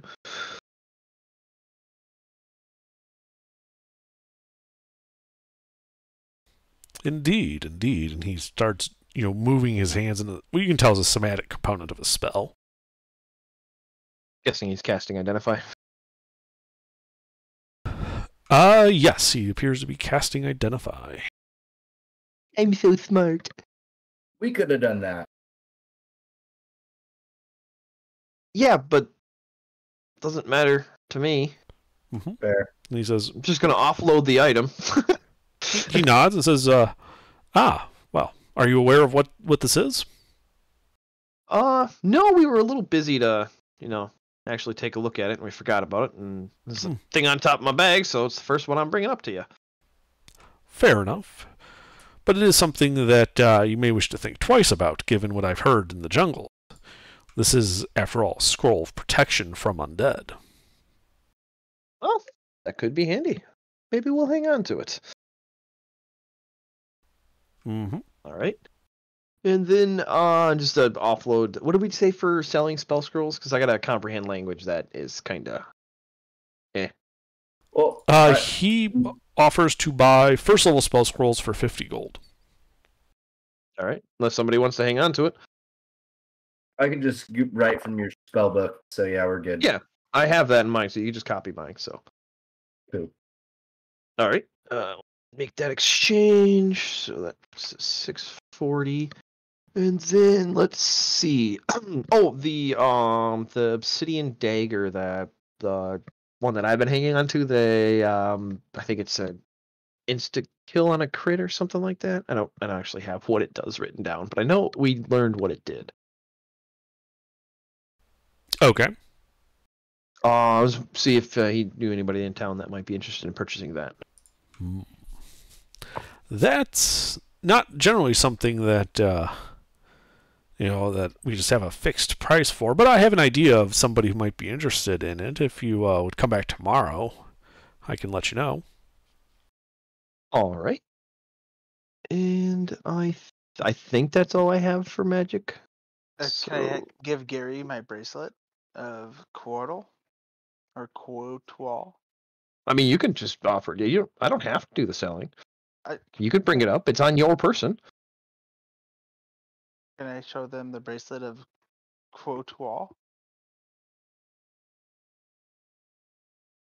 I'm not sure if I spelled it right. Quotal? Yeah, I'm just trying to figure out where I put the notes for what that is. Oh, I have the holy symbol of. Well, we'll deal with his first. Forgot about the holy symbol of Torm to sell that. If I recall, you got that in Umbala, yes? I believe so. I'm trying to look at my notes of where I got this bracelet.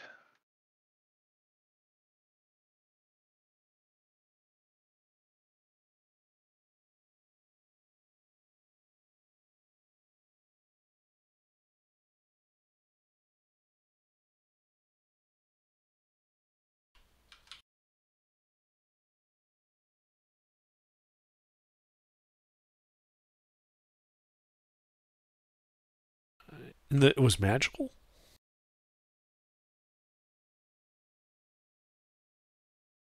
I don't know. I think we gave me the title, I'm pretty sure, and I just put it away. I didn't look at it at the time.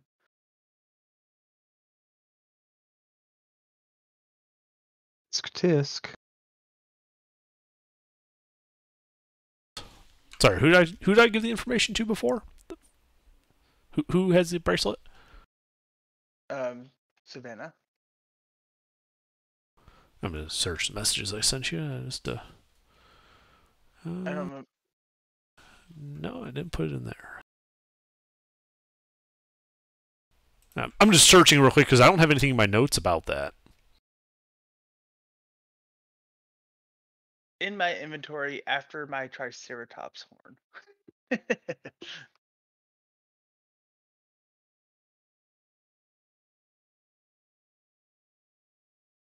Then, after we left for Nangalore.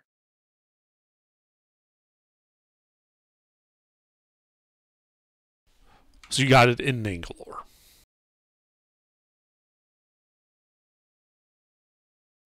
Generally, if you guys have an unidentified magic item, I tell you like a location code for it, because that's how I keep everything arranged in my notes. Does it have a gold value with it? I think he's just lying. Ah, there it is. A painted gold bracelet shaped like a coatl. 50 gold. There we go. It's it's just an art object. It doesn't have any magic properties. Okay, yeah, that's what I was going to ask. Yeah, if I had you put that in your inventory, I would have told you to put a GP with it. Okay. Did you? I did not. I just put it in my inventory. Okay, then just write 50 gold pieces after it. So just write 50 GP. That'll remind you that it's not a magical item, or it's less likely to be a magical item. So anything that has a gold value, usually they're just given as an item to sell later on. Copy that. You just wanted it because it was pretty. Yep. I put it in inventory, did not put gold pieces behind it. Okay. Yep, no worries. Nope, it's all good. All right. And then I have the holy symbol of Torm, which is magical. I don't think I've identified it either. Do not have a digicode with that for you, though. Yeah. I'm pretty sure that's an easy one. It is. And it's just a holy symbol. It's magical in the sense that it's blessed. What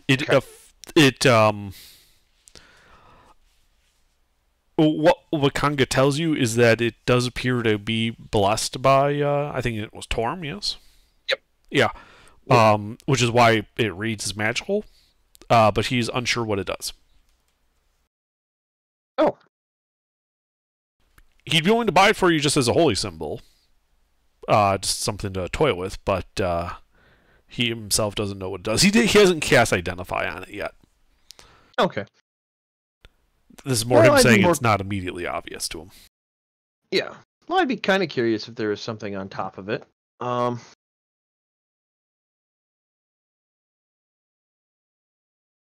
If you wanted to identify it, I'll give you a bit of gold to cast it so that you have a little bit better idea what it does.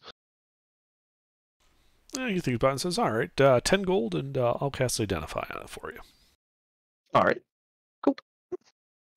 Always barter. 10 gold's cheap. Yeah, you get the feeling that this is more of a, he knows that you're working for him on this other quest, so he's willing to at least, not charge you too much for it. Kind of like 10 do gold it at is cheap cost. for an Identify. Yeah. It's about 50 gold if you walk into a random as an adventurer and say, hey, can you identify this? So that's why I didn't barter. It's a formality at 10 gold. Yes, because he is a merchant prince after all. Yeah. Yeah. All right, yeah, and he casts Identify on it, and he hums to himself, says, interesting. Well, this is a holy symbol +1. It will grant a +1 bonus to all spells cast by a devotee of Torm that uses this as a focus. So clerics and paladins might be able to use it. Huh. So, but yeah, it would mean that any spell attacks or ability checks that spells require would all be at +1 from it. Who does Jake worship? Not Torm. We have nobody in our party that worships. Somebody wanted to build a character in the future, then we'd hang on to it. Otherwise, I'll probably just sell it.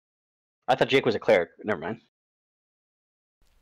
This I would be willing to buy from you for 200 gold. 2,000. Well, considering the potential of such a magic item, how does 250 sound? Make a persuasion check. Yay, I'm terrible at these.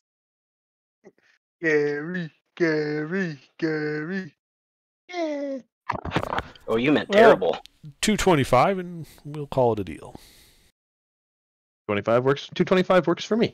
All right. That's what I was looking to get.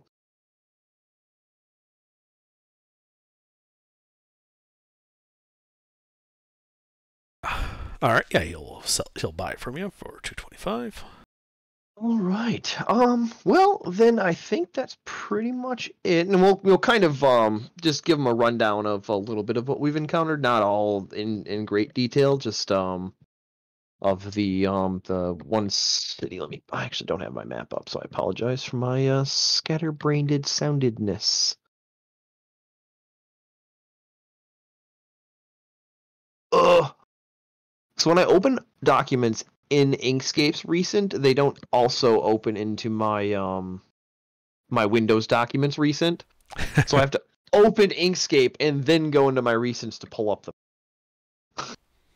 because I have all of my recents for, most of my D&D stuff is recently activated, accessed. Mm-hmm. Let's see, the Nolan Jolt. All right. So we'll tell him of the people at Curse of Ball, which I'm sure he's probably familiar with, the bird peoples, and then also the information about Omu, and then a little bit of what we ran into at Nangalore. So do you tell him where Omu is? Not immediately.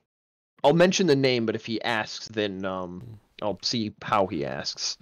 Well, yeah, you kind of see him now. And says, so you think that the death curse involves the Lost City? Yeah. We have a reasonable good idea from one of the what was she again? She was like a princess, right? Yes. Mwaxana. One of the lost. Yeah, her. The I'll say the name. I'll name drop her. One of the last royal bloodline of the ancient family. And here I thought they were all wiped out. And she's staying in Curse Sabal under the protection of the Aarakocra, you said? Yep. Well, that is interesting. And disturbing. What do you know about the fall of Omu? Not much. You and everybody else, but there have been rumors about it. See, there was a warlord that arose shortly thereafter in that region. Collapsed just as quickly, but some have speculated that he might have betrayed Omu, and that might have been part of why it fell. It was a warlord by the name of Ras Nisi. A foul sort. But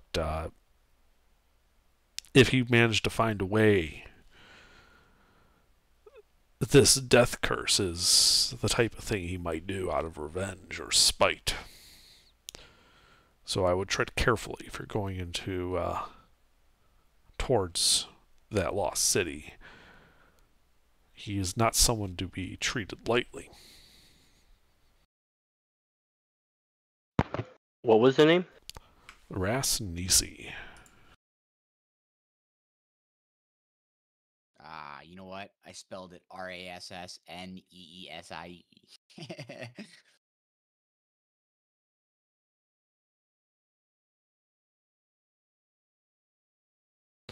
And what I'm about to tell you is just pure rumor and speculation.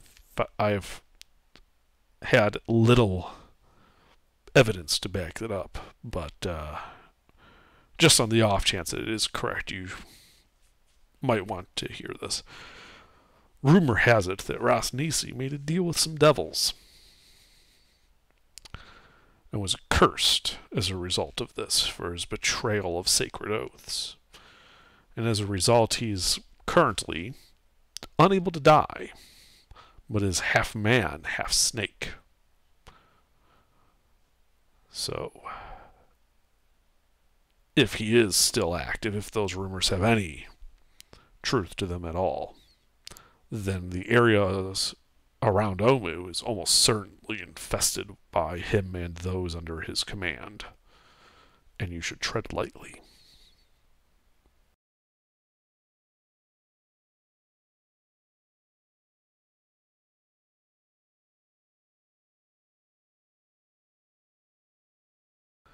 But thank you for the update. I'm glad to see that you are not dallying with this.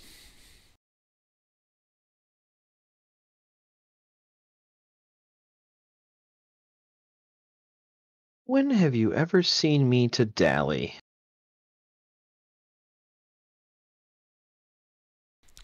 Seen you? Never. But then again, I can't say I've met you all that many times. You got a point. Regardless, Syndra currently is resting. The curse is still afflicting her. The sooner you get this done, I think, the better. All right. Well,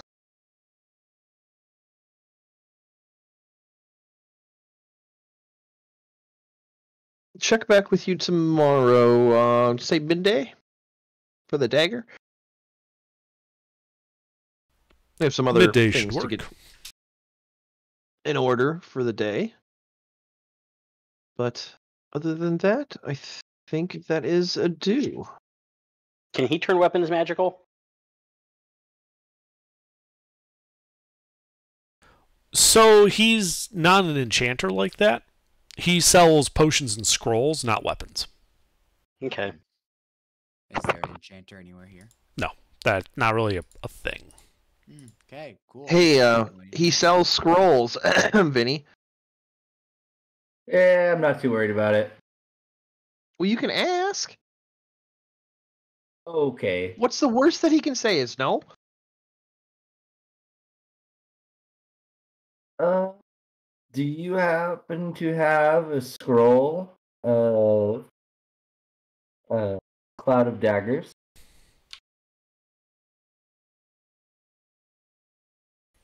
He nods. Yes, I do.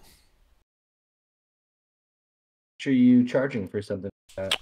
Second level scrolls like that typically go for 550 gold. Can we afford that, Papa?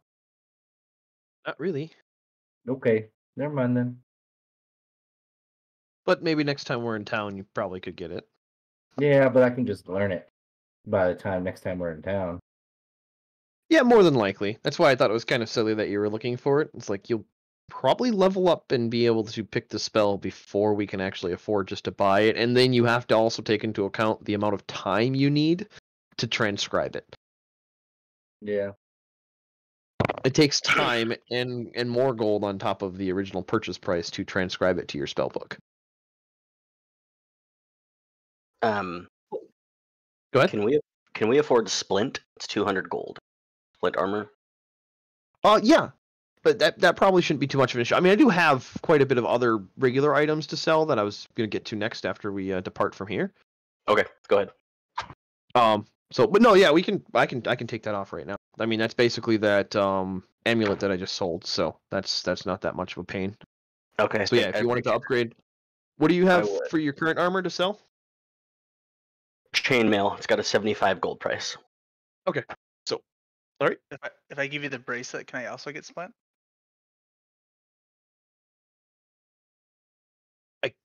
Yeah, I guess. Hang on one second.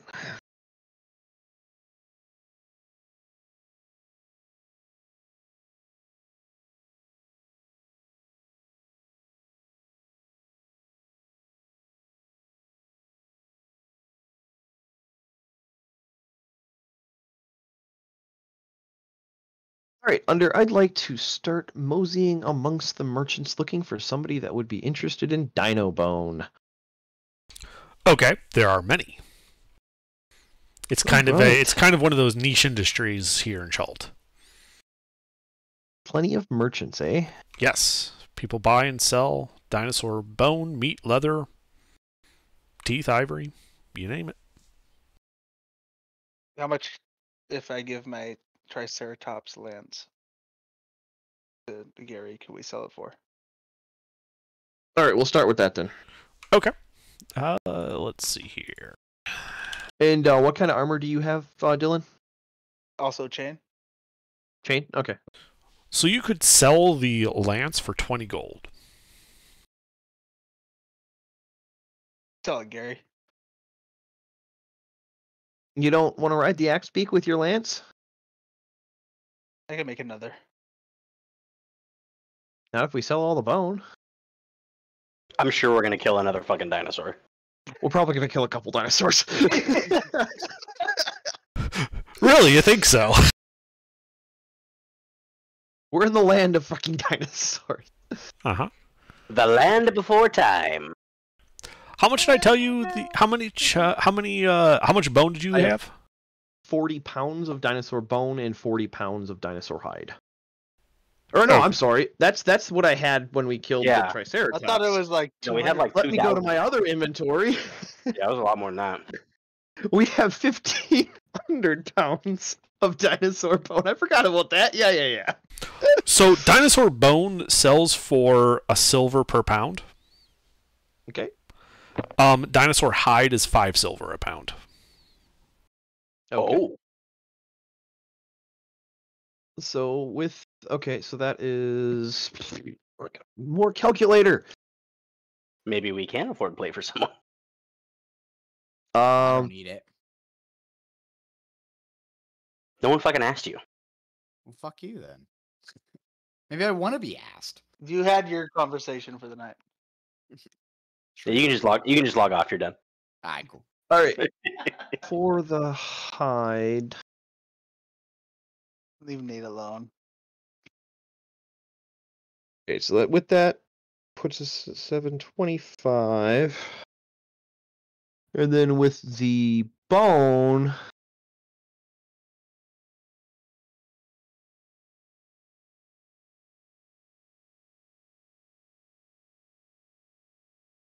All right, so we are at 879 with selling off all the dinosaur crap. And then I have the 4 10-foot wings of the pterodactyl people. Pterodon. Because they're intact, they would be willing to pay you 10 gold per wing. Okay. And then the 20 pounds of, or 30 pounds of poisonous plant matter. Anybody in the market for poisonous roots? This, it's like, so in the general, no, this is not some, poisonous plants are not typically sold in a normal market. Yeah, no, that's not something I would just be asking on the corner stall, like, hey, you know anybody that wants some poison root? What I would Of course, I don't say, fucking speak Thieves' Cant, so I can't actually ask anybody that. Yeah, that was my next question, is do you or anybody in the party speak Thieves' Cant to try to get in? We actually have no rogues. Okay. I mean, I do have the criminal background. That helps. Poison here, get your poison. Are you proficient with sleight of hand? No, I have no? good stealth. Okay. I'm proficient with thieves' tools. Does that help? Not really. The irony of a wizard being proficient with go thieves' ahead. tools. I would say go ahead and just make a general persuasion check. Let's see how persuasive you are at finding the right person and convincing them to take you, essentially to basically let you operate in the black market. What are these rolls tonight? Like you walk up to him and you're like, do you got anybody that wants to buy some poison? And the guy just walks away. You're such a fucking narc.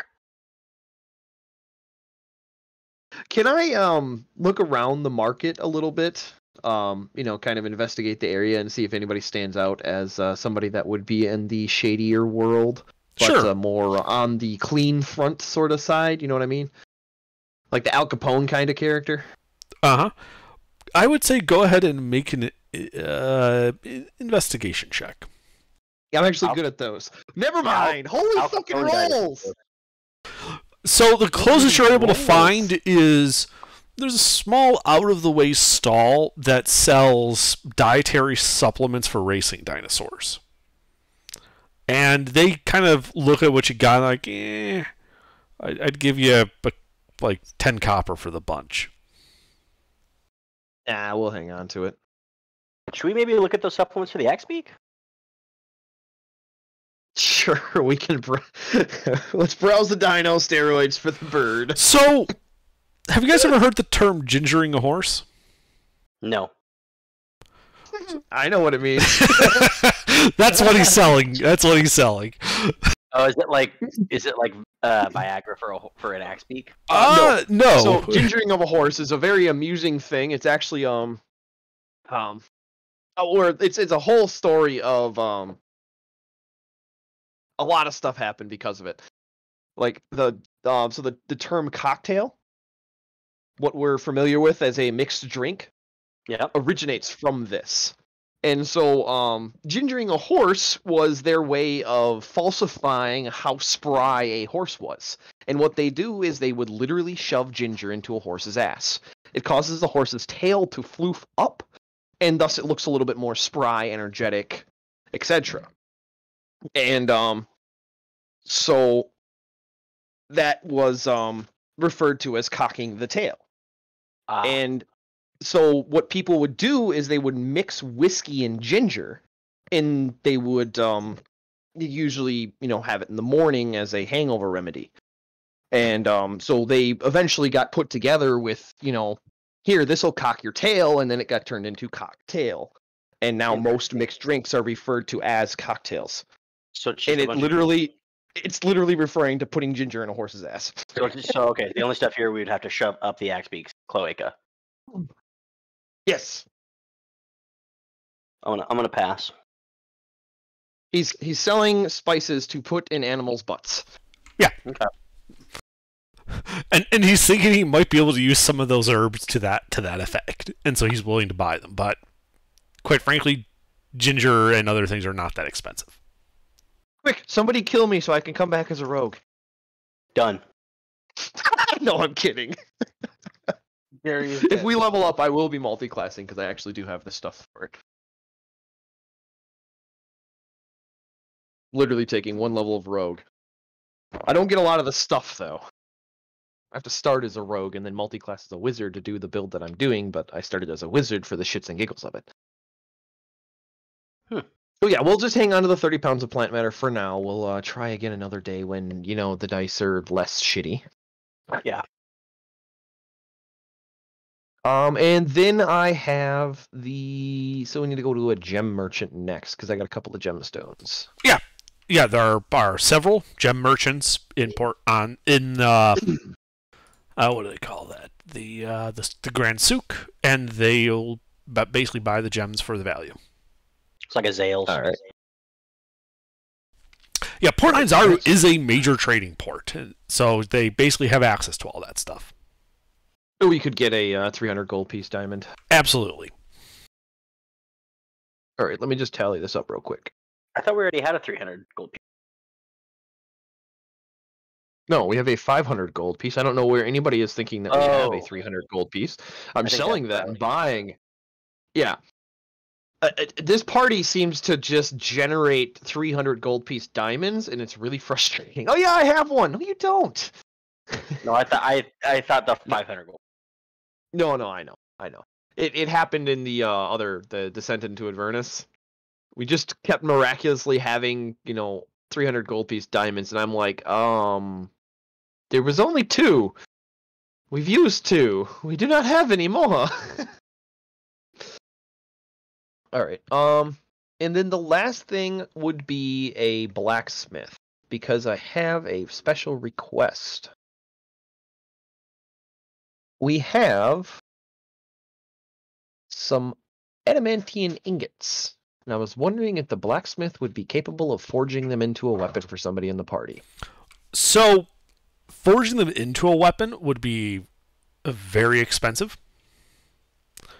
coating a weapon in them is entirely possible and a lot cheaper. Okay. So what would be the price? So I have 10 ingots. Okay. That weigh 1 pound each. How many ingots would be required for one weapon?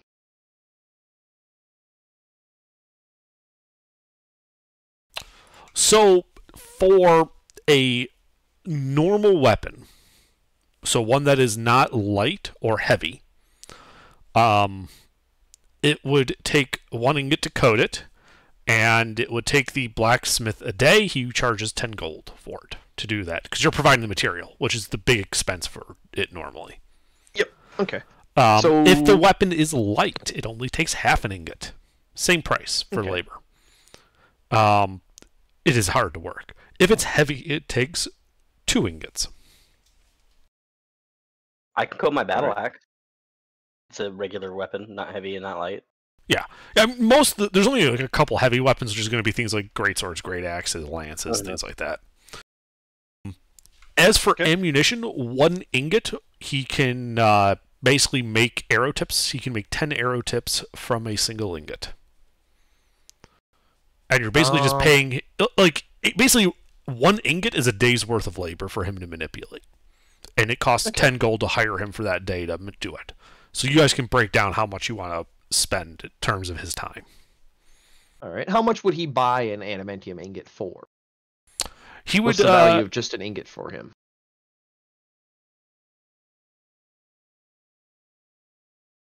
I have to look that up. I do have to look up the value of an ingot.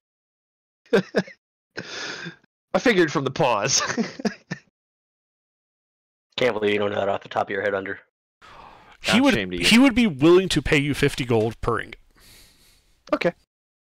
All right. So now, rest of the party, who wants weapons made, and does anybody want extra things made? Because I know you have a bow, but okay? So functionality, Underdark is out of character. What would be the benefit of an adamantium arrow? Because adamantium's only good against inanimate objects. Yeah, so against a flesh target, what's the benefit of an arrow? Against flesh, not much. Yeah, I'm not really. Where adamantium comes into play is if you're fighting constructs, or if you're attempting to break fortifications. Yep. Yeah.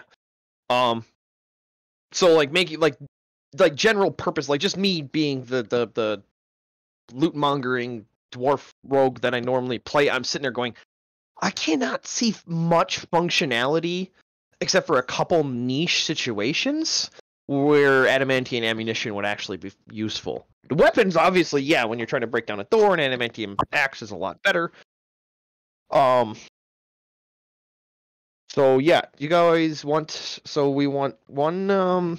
What do you want? A battle axe? Yeah, just be a battle axe. I think if I Also under something, it'd be unnecessary for me to have anything, right? I have a item in my inventory that I do not have a quantity for. It is Hara Hamar ingots. Is that the adamantium ingots? Let me double check. I think so. I know exactly where you got that to.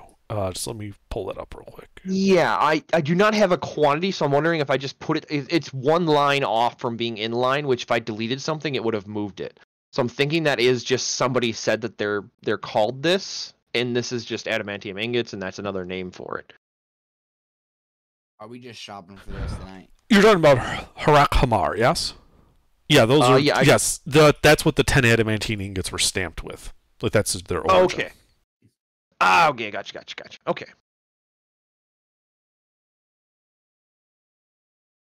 Okay. All right, cool. Then I can delete that line as well. And delete hide and the bone and the wings. Yeah, we're gonna be calling it soon. Once we then finish I'll with the put that. shopping. So, Yeah, I gotta go to bed. yep. Have a good night. Do you have a melee weapon you want doused in adamantium? Gives you I believe it's basically crits, right? It automatically Yeah, double damage on objects. Yeah, it automatically crits on objects. Oh well, an axe would be good for. What kind of axe do you have? Shit. I have a. I have a. Where is it? It's only 2. axe. Great axe. Okay. Yeah. So that is the heavy weapon, so that would be 2 ingots. Yep. Yeah, I could do that. Okay. It's still 1 day for the heavy weapon stuff. No, like I said, he can work through an ingot a day.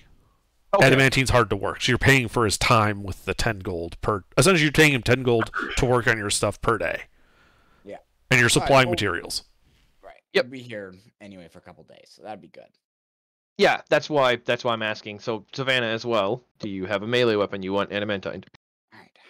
Well, that's gonna be if I add mine, it'll be 4 days. And I don't know if it's worth it to have a long sword with adamantium if we already have 2 party members with it, right? Like We're gonna be here for a couple of days. We are not leaving immediately.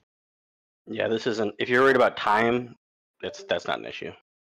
I mean, Yeah, time is not currently an issue. We have multiple days of downtime where we're just going to be dicking around. So if you're worried about, we're going to be stuck here an extra day because of my sword, no, we're not going to be stuck here an extra day because of your sword. We're going to spend an additional day in town because of your sword. We're not stuck here. all right, I'll do my longsword.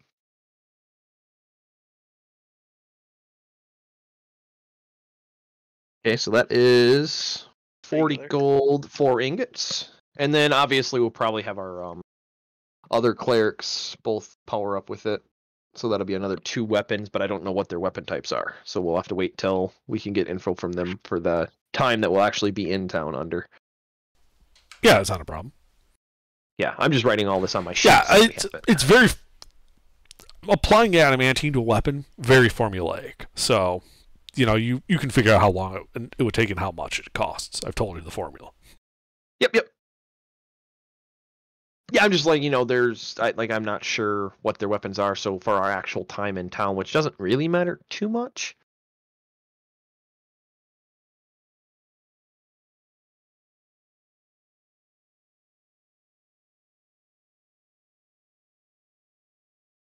Right. I think that's it, other than trying to sell the poisonous plant matter tomorrow, for today at least. Does he know anything about the Harpers? Who? Yeah, he's not with that guy anymore. He's just talking to random merchants. The blacksmith? He's at a No. blacksmith right now. He's just at a blacksmith shop right now. The blacksmith just shrugs. Yeah, I know of them, but the fuck I care about them. If anyone comes in trying to get Your some Wisconsin adamantium showed there, bud. coating, in adamantium coating on a belt, let us know. A belt? But it's a giant ring. You literally made no sense with that entire conversation. No, because giant-sized ring, he's calling it a belt. It still didn't make a lot of sense, but yeah. Why would he get it coated in adamantium?